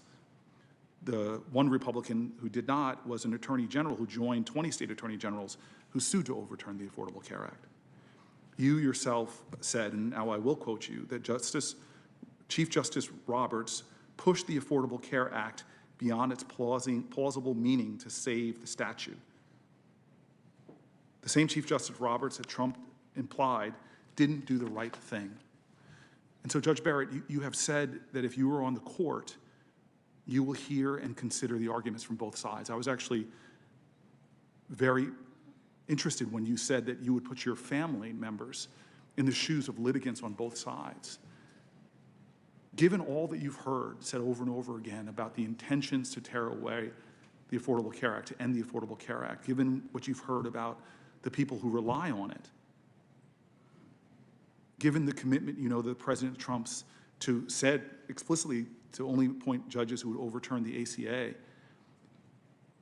is it unreasonable for people to fear, putting yourself in the shoes of people, is it unreasonable for the people that have been up here as in their pictures, is it unreasonable for them to fear that the ACA would be overturned if you were confirmed to the court? Well, Senator, I want to stress to you, Senator Booker, as I've stressed to some of your colleagues today, that I am my own person. I'm independent under Article 3, and, you know, I don't take orders from the executive branch or the legislative branch. I understand that. I as guess, judges. can I restate my question? Because I don't think you are understanding it. I'm just Sure. asking you as an act of empathy, can you understand the fears that are exhibited by the people we put up? I don't, the two people I put up, Michelle and Barrett, I don't know what their political party is. I don't know if they're going to vote for me. I'm on the ballot. I don't know. I just know that they were people that wanted their voices to be heard because they are afraid right now and what your nomination represents. All I'm asking is, can you empathize with that? Can you understand that? Senator, I can certainly empathize with people who are struggling. I can empathize with people who lack health care. You know, one of the things that was so striking to me when we went to get our daughter Vivian from the orphanage in Haiti was the lack of access to basic things like antibiotics. And it just made me appreciate the fact that we had access to health care. So I can certainly empathize with all of that. And with respect to the ACA, you know, should I be confirmed, and as I've said, I would consider the issue of recusal a threshold question of law and whether to hear that case. But should I be confirmed and should I sit and hear the case, as I assured you, I would consider all the arguments on both sides. And one of the important issues in that case is whether, even if the mandate has become unconstitutional since it was zeroed out, whether it would be consistent with the will of Congress for the whole act to fall. It's a statutory question, not a constitutional one, or whether the mandate could be severed out and the rest of the act stand. And so the task of every justice who hears this case will be to look at the structure of the statute and look at its text to determine whether it was the will of Congress when they passed the ACA. And Judge, I apologize, especially after the good behavior that was noted, that we shouldn't be talking over each other. No, that's okay, Senator. My time is running quickly. Sure. I guess I just, as a guy who looks at justices, I was just asking you to express that you understand the fear that's in America right now, because you heard story after story of people who don't know if they're going to be able to afford their health care, who don't know if they will be denied insurance coverage. And I'm going to move on because of the short time, but I was just asking you, can you understand the fear giving a president that has said that they will put justice on there that will tear down the Affordable Care Act, thus taking away health care from millions of Americans? There is fear in our country right now. But I want to move now to earlier what Senator Durbin and you discussed. They asked about your views on racism and the role of courts in addressing racial justice. I was troubled that you said that racial justice and equality, and I'll quote you, or how to tackle the issue of making it better, those things are policy questions. I think that that's the quote. How to tackle the issue of making it better, the racial injustice, those things are policy questions and not for the court. The federal government's own data, and this is, I think you and I referenced this in our private conversation, which I appreciate. You said you were familiar with a lot of the data about the discrimination within our criminal justice system. For example, the U.S. Sentencing Commission shows that prosecutors are more, this is the U.S. Sentencing Commission said that prosecutors are more likely to charge black defendants with offenses that carry harsh mandatory minimum sentences than similarly situated whites. Are you familiar with that, the U.S. Sentencing Commission? I'm not familiar with that particular. Does that surprise you? I mean, I don't know, Senator Booker, that seems an odd thing for me to express an opinion out. As you I'm not and I- asking you, these are facts. These are just facts. And as you and I am not familiar with that study, as you and I discussed, I am aware that there is evidence and that there have been studies of systemic racism or implicit bias in the justice system. So I am aware of that issue. I was not aware. You're aware of evidence that there is implicit racial bias? I am aware that there have been studies showing that implicit bias is present in many contexts, including in the criminal justice system. Okay. I'm just going to read some of these other statistics because I think they're really important, and this is independent data from the U.S. Sentencing Commission. And black defendants, again, are compared with similarly situated white defendants who are subject to 3-strike sentencing enhancement at a significant higher rate, which on average added 10 years to sentences. You're not familiar with that study? I'm not familiar with that study. Do such cases come before the Seventh Circuit? The 3 strikes cases? Yes. Are you talking about the 3 strikes, the Prison Litigation Reform Act cases where they're struck out, or are you talking about? I'm asking cases in the criminal justice system that relate to racial bias. Do they come before the court? So certainly we have discrimination cases. Certainly there are 1983 cases or Title VII cases. I would imagine so. And in your research for those cases, you familiarize yourself with a lot of the data on the discrimination within the system? That, we familiarize ourselves with the arguments the parties make and the information that they put in the record. And in some cases, I have had parties submit, or it's submitted in the district court technically and then made part of the record. And so I just want to be clear. Do you believe that there is, in fact, implicit racial bias in the criminal justice system? Well, Which is just a yes or no question. Do you believe, in fact, that there is implicit racial bias in the criminal justice system? Senator, it would be hard to imagine a system, a criminal justice system as big as ours, not having any implicit bias in it. So is that a yes? Senator, yes, I think that in our large criminal justice system, it would be inconceivable that there wasn't some implicit bias. Okay. Over the last 2 years, about 121 of President Trump's judicial nominees to the federal court have said unequivocally that there is implicit racial bias within the justice system, quite clearly. I'd like to turn to an opinion you wrote last year about race discrimination, Smith versus Illinois Department of Transportation.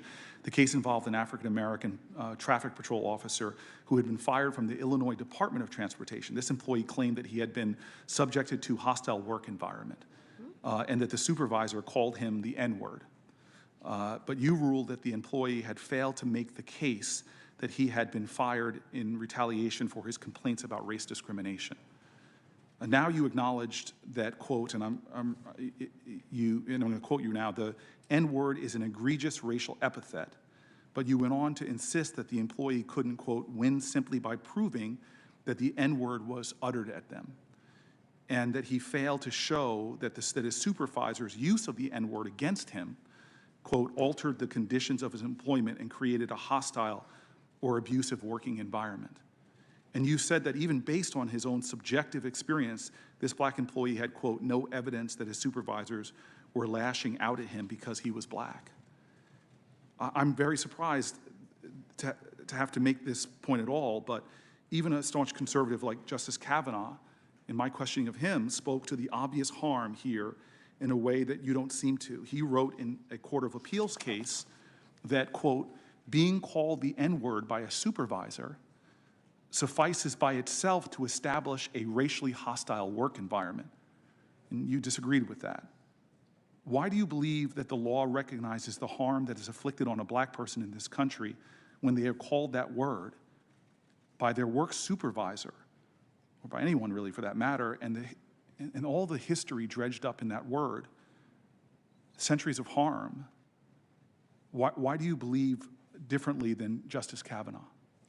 Well, Senator Booker, that opinion does not take a position different than Justice Kavanaugh. It expressly and was written very carefully to leave open the possibility that one use of that word would be sufficient to make out a hostile work environment claim. The problem was that in that case, the evidence that the plaintiff had relied on to establish the hostile work environment involved other, he was driving the wrong way down a ramp and then expletives were used, not the N-word. And the N-word was used after his termination had already begun. And he didn't argue under clear Supreme Court precedent I didn't make up the objective-subjective element. Under clear Supreme Court precedent, both are required, and he didn't say that it altered the terms of, that's not how he pled or made his case, and it was a unanimous panel decision. And forgive me if I'm reading this case wrong, but you're saying to me he was not claiming that he had a hostile work environment, and that it is in the fact pattern that this supervisor called him the N-word, and that does not constitute a hostile work environment in the way that Justice Kavanaugh said clearly that it does? No, Senator, I think you're mischaracterizing what I said, with all respect. In that opinion, the evidence that he introduced to show the hostile work environment was the use of expletives when he drove the wrong way down. He was hired to be a safety driver for the Illinois Department of Transportation, and he based his hostile work environment claim on the use of expletives at him based on poor work performance. That was what he relied upon, and then his termination proceedings had begun. He didn't tie the use of the N-word into the evidence that he introduced for his hostile work environment claim. And so as a panel, we were constrained to decide based on the case the plaintiff had presented before us. So the panel very carefully wrote the opinion to make clear that it was possible for one use of the N-word to be enough to establish a hostile work environment claim if it were pled that way. I'm going to turn to the AutoZone case you discussed earlier with Senator Feinstein. The initial panel of 3 judges that examined the case ruled against Kevin Stuckey. You were not a part of that initial panel, but you did have an opportunity to vote on whether to hear the case before the entire court. You had an opportunity to affirm the bedrock principle enshrined in Brown versus Board of Education about separate but equal, really to say that separate is inherently unequal. But you voted no. You didn't think the full court needed to examine this deliberate segregation of employees by race. But the judges on the court disagreed with you. In fact, 3 judges explained, we know that, quote, deliberate racial segregation by its very nature has an adverse effect on the people subjected to it. On one of the essential teachings of Brown versus Board of Education, which I know you're familiar with, is that idea of separate being inherently unequal. Why did you think that these separate but equal facilities were lawful, or why didn't you see this as a practice that was worthy of closer scrutiny? Senator, as I said earlier to Senator Feinstein, I did not make a merits decision on that case, and I wasn't on the initial panel. The calculation of whether to take a case en banc is different than a merits determination. So I wasn't reaching any decision about whether Title VII applied to that situation or not. Federal Rule of Appellate Procedure, I think it's 35 that governs en banc proceedings, sets out standards, and this case didn't create an intra-circuit conflict or an inter-circuit conflict. And so I didn't think it met Federal Rule of, all my vote means is that I didn't feel like it satisfied the elevated high standard for en banc review, not that I thought it was correct. There's a lot of deference to panels in my court. Right, but I mean, 3 judges disagreed with you, and these were judges appointed by Republican and Democrat presidents. They saw the case about separate and equal really compelling. They thought the issue deserved closer scrutiny, and you had an opportunity to join them, but you didn't. You referred earlier to the problem of implicit racial bias in our system, this idea that despite the color of our skin, people can get a hearing, people can get justice. And this denial seems to me that you disagree with the prioritization, at least, of your 3 colleagues. Senator, 8 of my colleagues chose not to take the case en banc, and the en banc process is a different one than the merits decision-making process. To decide that case on the merits and know whether I would come out the same way, I would have had to participate in it and read the briefs and hear the arguments. And so the 3 justices were wrong, then you disagree with your colleagues?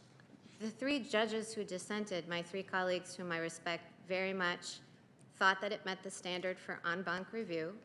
That's a different question than the merits, and so I did disagree with them about whether to take it en banc. So I was within the group of 8 colleagues that decided that maybe that would be an issue we could take up in the future, but not to disturb the panel decision then. But that's not a merits determination. Thank you, Your Honor. Thank you. Moving quickly, Judge Barrett, 5 years ago, the Supreme Court ruled that the Constitution protects the rights of same-sex couples to marry. This was a Obergefell case, which has been discussed today. The court declared the Constitution grants LGBTQ Americans equal dignity in the eyes of the law.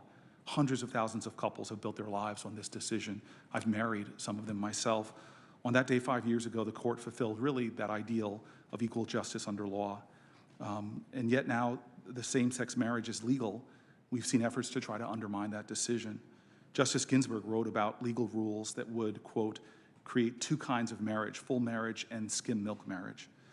I firmly believe that our laws shouldn't allow discrimination against people on the basis of who they are.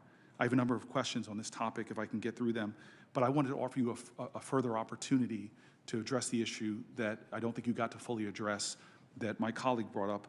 When you did use the term sexual preference earlier today, rather than sexual orientation, is there a difference and what is it? Senator, I really, in using that word, did not mean to imply that I think that, that it's not a matter of, that it's not an immutable characteristic or that it's solely a matter of preference. I honestly did not mean any offense or to make any statement by that. But by what you just said, you understand about that immutable characteristic. In other words, that one's sexuality is not a preference, it is who they are. Is that what you're saying? Senator, I'm saying I was not trying to make any comment on it. I fully respect all the rights of the LGBT community. Obergefell is an important precedent of the court. I reject any kind of discrimination on any sort of basis. So you say Obergefell is the decision. Well, what about your two colleagues, excuse me, forgive me. What about Alito and Thomas, who have said that the court has created a problem that only it can fix? They clearly don't see that as a precedent worth following. You just said Obergefell is a precedent. I said Obergefell, of course, Obergefell is a precedent. It is an important precedent. As you pointed out, there are reliance interests now on Obergefell as to why Justices Alito and Thomas have called for its overruling in the recent opinion that they issued. I can't really speak to. They call it a problem. Do you know what they're referring to? Well, Senator Booker, I don't know what Justices Thomas and Alito were thinking. That you'd have to ask them. So we're now seeing cases where gay and lesbian Americans are being denied equal access to Social Security survivors' benefits. One same-sex couple in Arizona was together for 43 years, got married, but one of them died 6 months later, and now the surviving spouse is being denied benefits because they weren't married long enough after 43 years together in love. Does this violate the rule of equal treatment that the Supreme Court has laid down? Well, in Obergefell, could you repeat the facts of this? They were together for 43 years. The law changed and allowed them to marry. They married. One died soon after, and they're being denied survivor benefits because they weren't married long enough because the law wrongfully denied them that equality. So that would be a legal question that would have to come up and be decided in the context of a real case. I mean, it's plain that Obergefell recognizes the full right of same-sex couples to marry, but the question of what are the implications of that for benefits would be something that would come up before a court later. But there are some precedents. Maybe I can ask a different Sure. question. Can a hairdresser refuse to serve an interracial couple's wedding because they disapprove of interracial marriages? Well, Loving versus Virginia follows directly from Brown, and it makes unconstitutional any attempt to prohibit or forbid interracial marriage. Could they refuse to serve a black couple's wedding? Could a baker or a florist refuse to? Title VII prohibits any sort of discrimination on the basis of race by places of public accommodation. How about an interfaith wedding? Well, Senator, I feel like you're taking me down a road of hypotheticals that is going to get me into trouble here because, as you know, I can't opine on how cases would be resolved, and I've said that whether they're easy questions or hard questions, I can't do that. So I'm not the lawyer that you are, but you seem to honor the precedents that are enough to protect discrimination against African Americans, interracial couples, but you stop on saying that unequivocally about people stopping on religious discrimination or against a Muslim couple's wedding or an interfaith wedding? Well, Senator, I think, what Title VII says, as I'm sure you know, is Title VII prohibits discrimination on the basis of race, on the basis of sex. All I can do is say, refer to the statute. But of course, as to whether there would be evidence to show or whether any particular encounter between a customer and a florist or a baker violated Title VII, that would be a case that would have to come up, as I discussed with Senator Sass, with real litigants, litigated on a full record, So you're asking a series of hypotheticals. And so I'm assuming that you will not respond, or for the same reasons you've uttered before, you will not respond about whether a florist can refuse to serve a same-sex couple.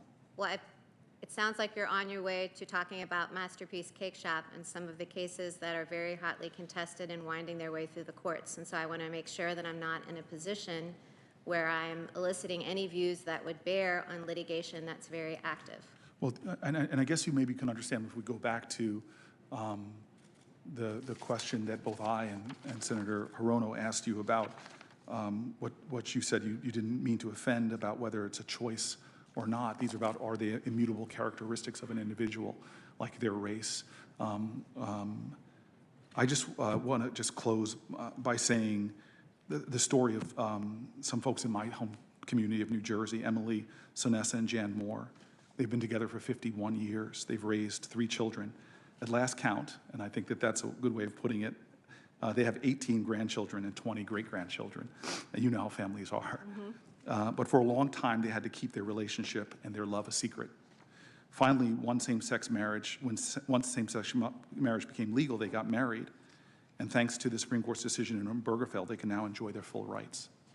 Judge Barrett, you're asking the United States Senate to agree to have you replace Justice Ginsburg, which would tilt the balance of the court further to the right. Remember that it was Justice Ginsburg who warned against full marriage for some couples and skim milk marriage for others.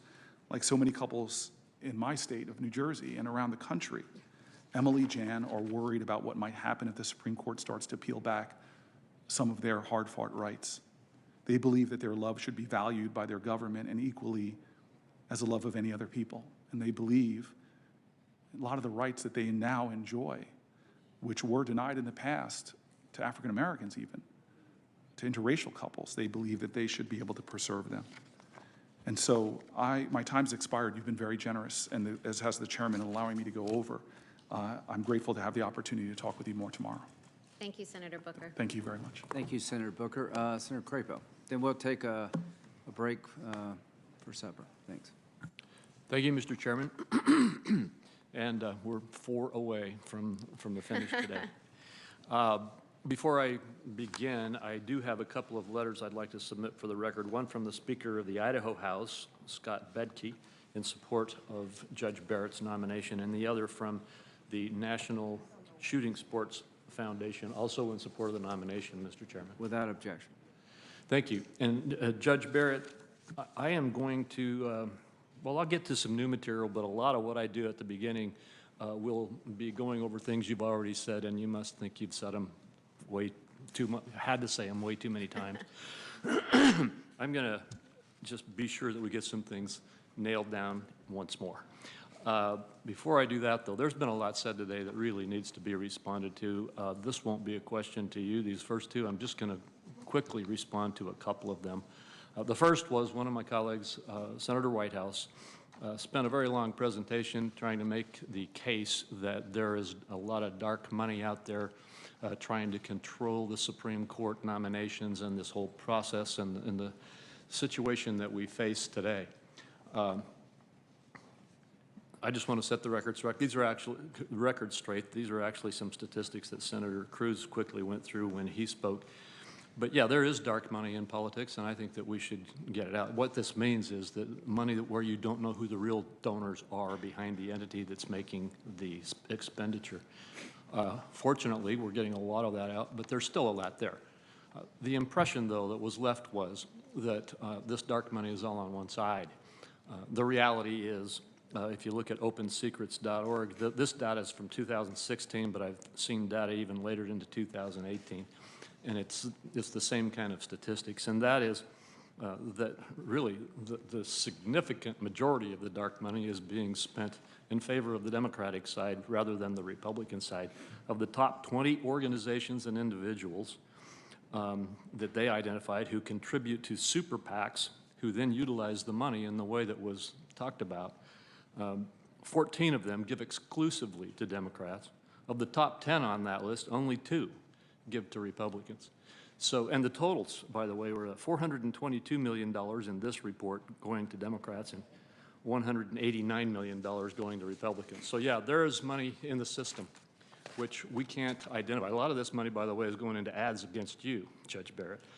But we can't get it all out yet. I think we ought to get it out, but let's not try to create the impression that this is just some one-sided circumstance that's happening in the country.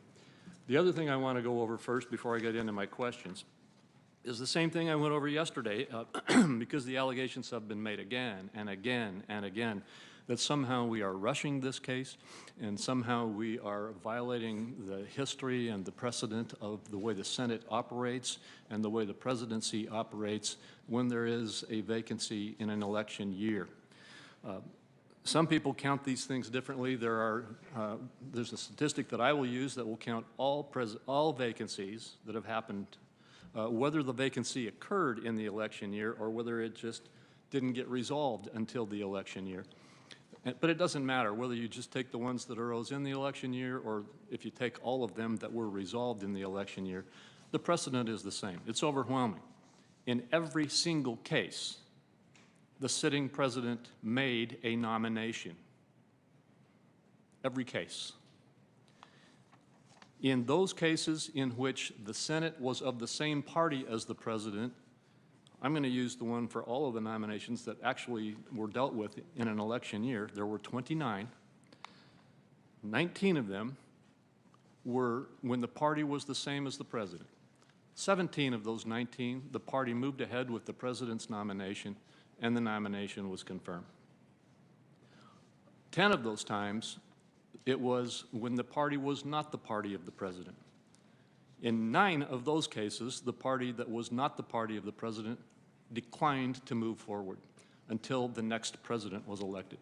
Now, that's the precedent of the Senate. That's what happened in 2016 when the Senate was of a different party than the president, and it's what's happening now when the Senate is the party of the president. And those are the facts, and that's the precedent. In terms of the timing, I went through the timing then as well. I think your hearing started, Judge Barrett, on the 16th day from the day you were nominated. There's a bunch of members of the Supreme Court whose nomination hearings started sooner than that, including Ruth Bader Ginsburg. And so the fact is that normal procedures, appropriate timing, and appropriate policy and precedent is being followed here as we move forward.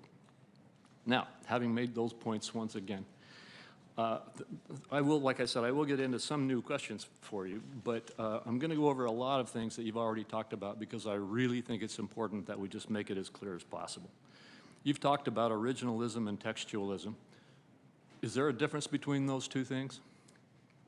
They are the same basic approach, but we use originalism mostly to refer to interpreting the constitutional text, and textualism we use to refer to interpreting statutory text.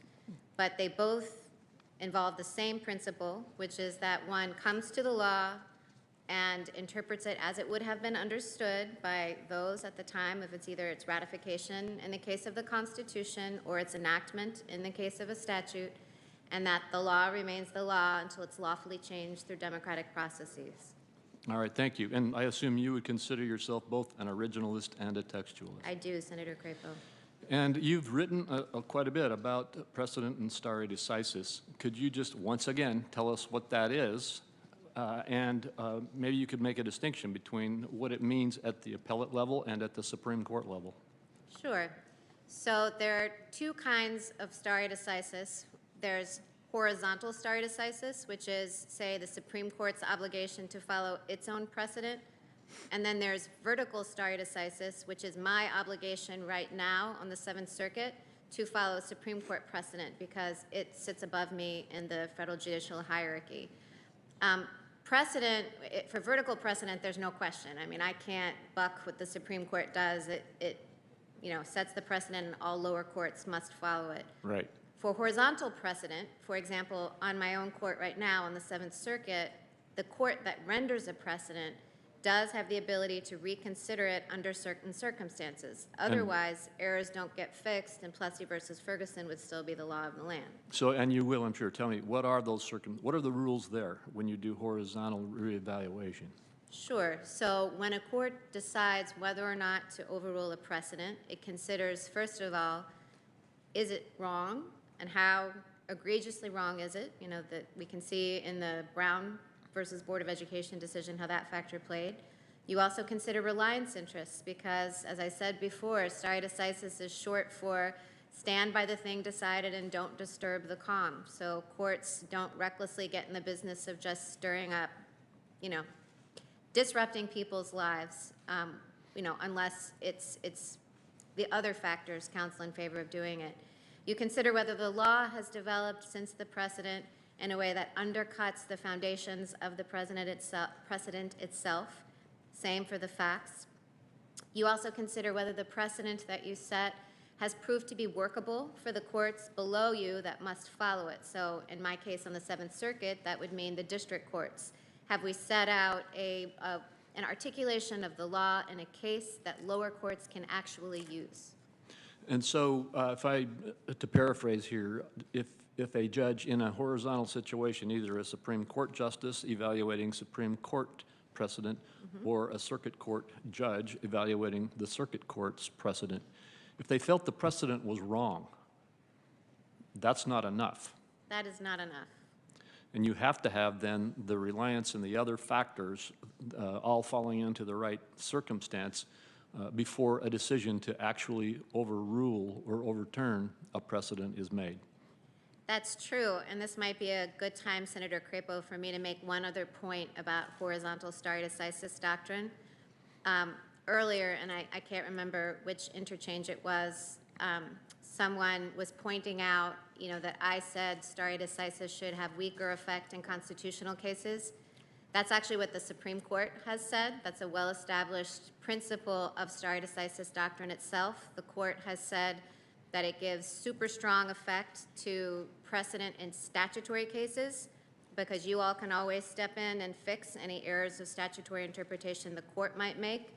But the court itself has expressly said that it gives weaker stare decisis effect in constitutional cases because the only way to remedy an error is by constitutional amendment. So I just want to be clear that that is simply a restatement of the court's own doctrine. That wasn't something I invented. All right, I appreciate that. And you also mentioned earlier that there are some, I think you said 6 super precedents? Let's see, I can't remember how many are on the list, but as I said, it's in constitutional law scholarship. There are some precedents that scholars have identified as utterly beyond question that no serious person ever calls for their overruling. Could you, I think Brown versus Board of Education would be one of those? Marbury versus Madison, which establishes the power of judicial review. Let's see, the cases, probably easier for me to just identify what the precedents stand for. So Sure. The power of judicial review, the power of the Supreme Court to review judgments from state courts, the proposition that the 14th Amendment applies only to state action, the incorporation of the 4th Amendment and by implication the other Bill of Rights, other rights in the Bill of Rights against the states. So they're mostly structural kind of foundational principles, you know, and they're just so settled no one seriously challenges them anymore. Thank you. I appreciate that. I think that that's very helpful.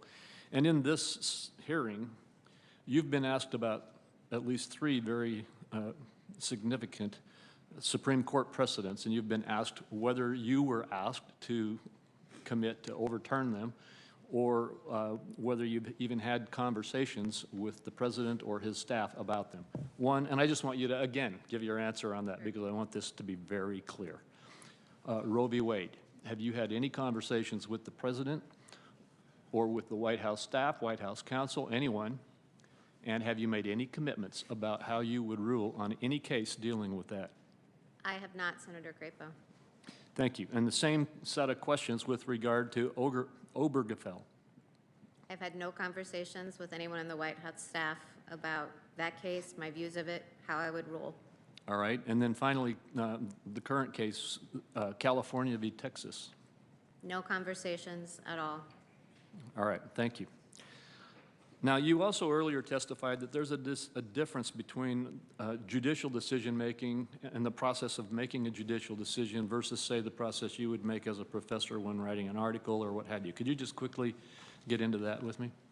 Sure. So a professor, when writing law review articles or doing academic critique, is kind of at a 10,000-foot level. You know, you're not in the trenches like a judge is, because you are not deciding it in the context of a real case with real litigants in front of you, the adversarial process where you have people on either side, where you hear arguments and you consult with your colleagues and you write your opinion.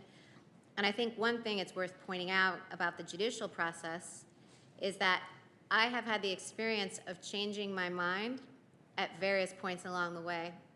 I've gone into oral argument more than once thinking, you know, I was going to rule one way, and then oral arguments changed my mind. Or I've gone into conference and my colleagues have changed my mind. I've even changed my mind, and this is not uncommon on the court, once I started writing an opinion. Judges say, it won't write, you know, which means what you thought was right when you started writing it, you realize actually didn't really work out. So I think that process and the fact that judges keep an open mind all the way through is evidence of how the judicial process really is unique in our system, and it is a different enterprise than academic critique. Thank you. I've been able to observe that a little bit. I clerked on the Ninth Circuit Court of Appeals. That's right, you told me that.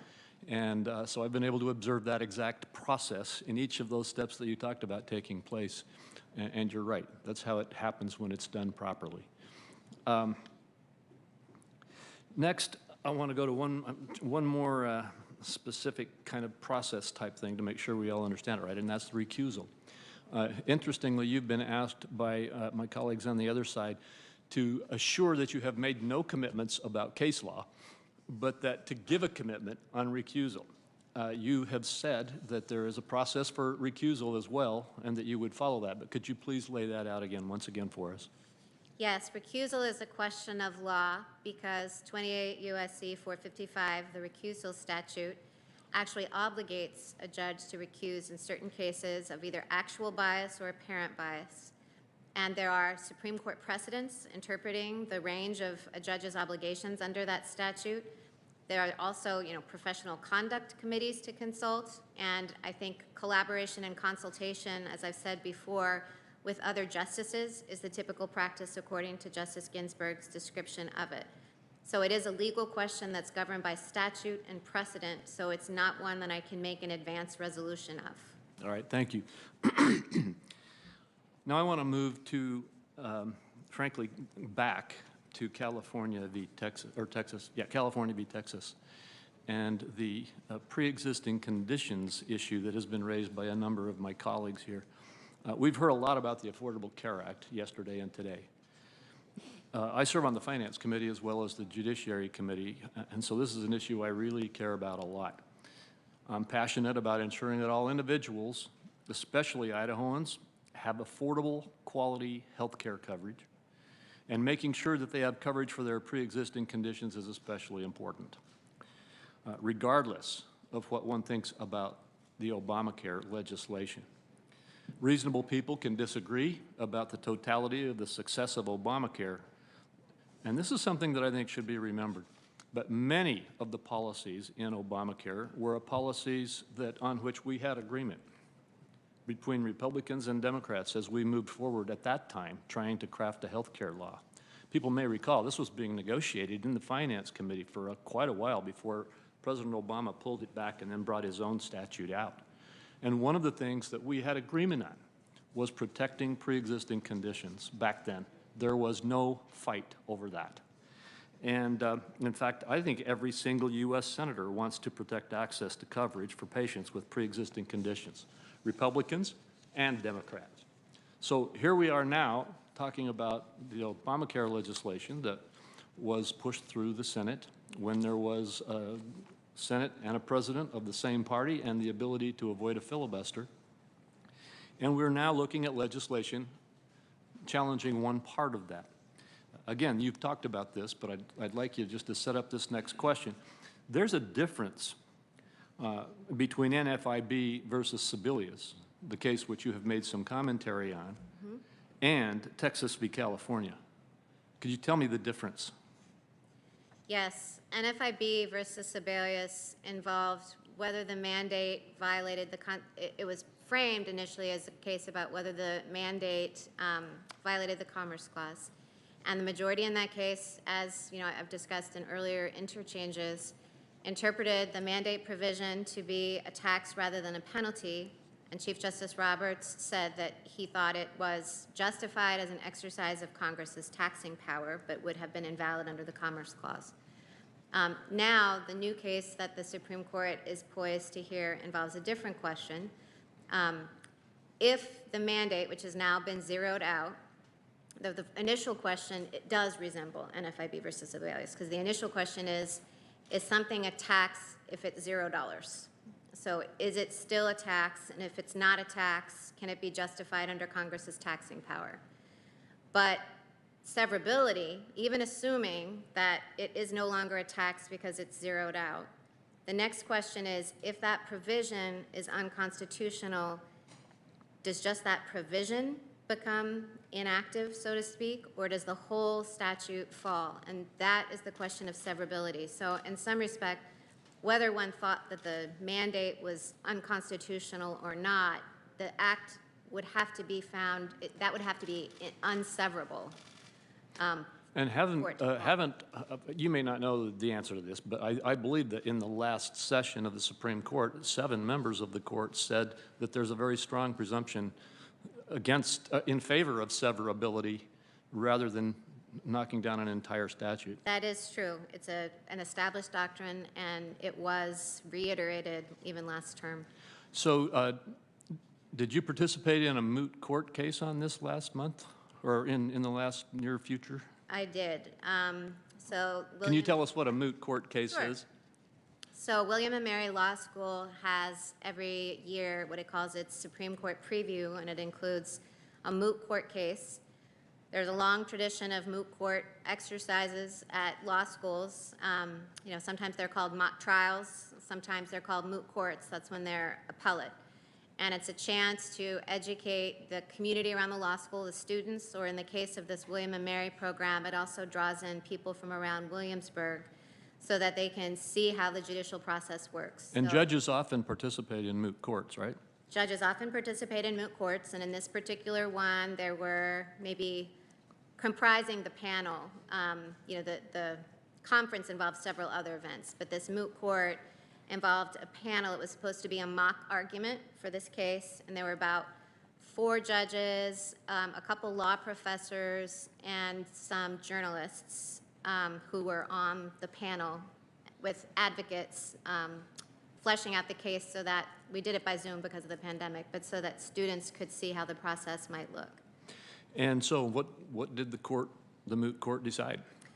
Well, I do want to preface this, Senator Crapo, by saying it was an educational exercise. I understand. So it was made very clear to the audience, both at the outset and then in the deliberation room and then outside, that it was not designed to reflect the actual views of any of the participants, and nor could it, because, you know, this was show up, you're not reading the briefs, diving deep down, and, you know, a lot of times people change their votes in the deliberation room just for the sake of mixing it up and making it interesting. I understand, and I appreciate you making that clear. I just want to make clear the context.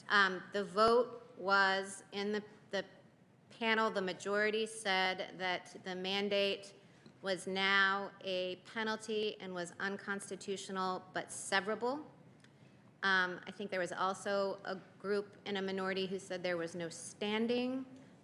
To be honest, now I can't remember. Maybe there was, I could be wrong about this, and I feel like there was maybe another minority that said it wasn't unconstitutional. And how did you vote? Remember that. I voted to say that it was unconstitutional but severable. All right, so you voted in favor. The one clue we might have as to your thoughts on the issue, even though this was just an exercise and you didn't have the whole case presented, and I understand that, but I'll just say to the viewers, the one clue we have is your ruling in this moot court case. And I think that's kind of an answer, frankly, to a lot of those who are raising this specter that you're going to try to take the whole Affordable Care Act away from everyone because of this very narrow case that is in front of the Supreme Court. Although I do want to be very clear, Senator Crapo, for the record, that it wasn't designed to reflect my actual view. So to the extent that people think I might have been signaling to the president or anyone else what my views on the Affordable Care Act are, you know, they couldn't have taken any signal from that. I understand. But I wasn't trying to signal anything because it was a mock exercise. It was a mock case. It was a moot court. I understand that very much. Let me just go into a couple of other issues here. In fact, I can hit them very fast. Senator Ernst mentioned the Orchard Hill versus Army Corps of Engineers case on the waters of the United States. That is a big deal in Idaho and frankly in most of the western United States, in fact, most of the entire United States. And I appreciated your ruling, and I'm just going to tell you, I'm not going to ask you a question about it. I appreciated your ruling. I am going to ask you a question about the Chevron doctrine. And this is one of those you may not be able to respond to, but what would you tell me what the Chevron doctrine is? Sure. So I got into this a little bit with Senator Ernst. The Chevron doctrine is the doctrine that when a statute is clear, then that's end of case. But if Congress passes a statute that's giving an agency authority, or that's describing the boundaries of an agency's authority, and there's ambiguity in that statute, then the court will treat that ambiguity as a delegation to the statute, a delegation to the agency to fill in the details. Yeah, and I'll just tell you, I disagree with that doctrine. I think that the courts ought to have the ability to interpret the statute, and if it's ambiguous, they should interpret it as best they can, and that the interpreter in our system should not be the agency that is enforcing the statute. I think the courts should oversee this. Now, that's just my opinion. So the question that you probably can't answer is, what's your opinion? You're right, I can't answer, Senator Craven. Okay. Well, thank you very much. I just had another couple of quick questions. I was going to go into the Heller case. Well, I will ask you. Tell me, what do you believe the basic ruling of Heller is? The basic ruling of Heller is that the Second Amendment protects an individual right to bear arms for self-defense. So if I were to characterize it as the Heller case reaffirmed that the right to bear arms is one of the rights guaranteed in the Bill of Rights to individuals.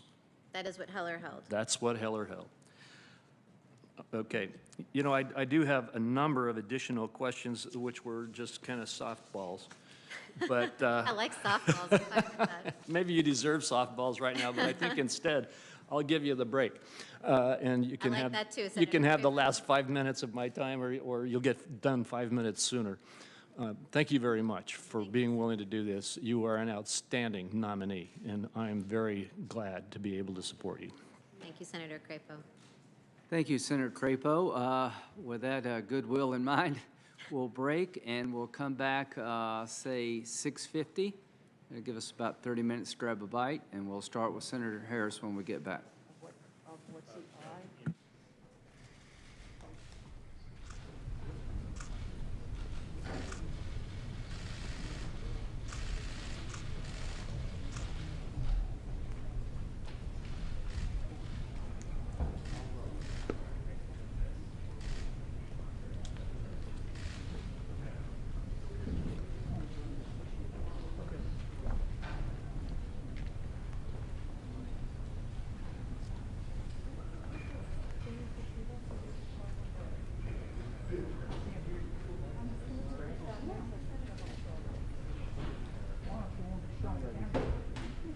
Because this is cool, or this feels like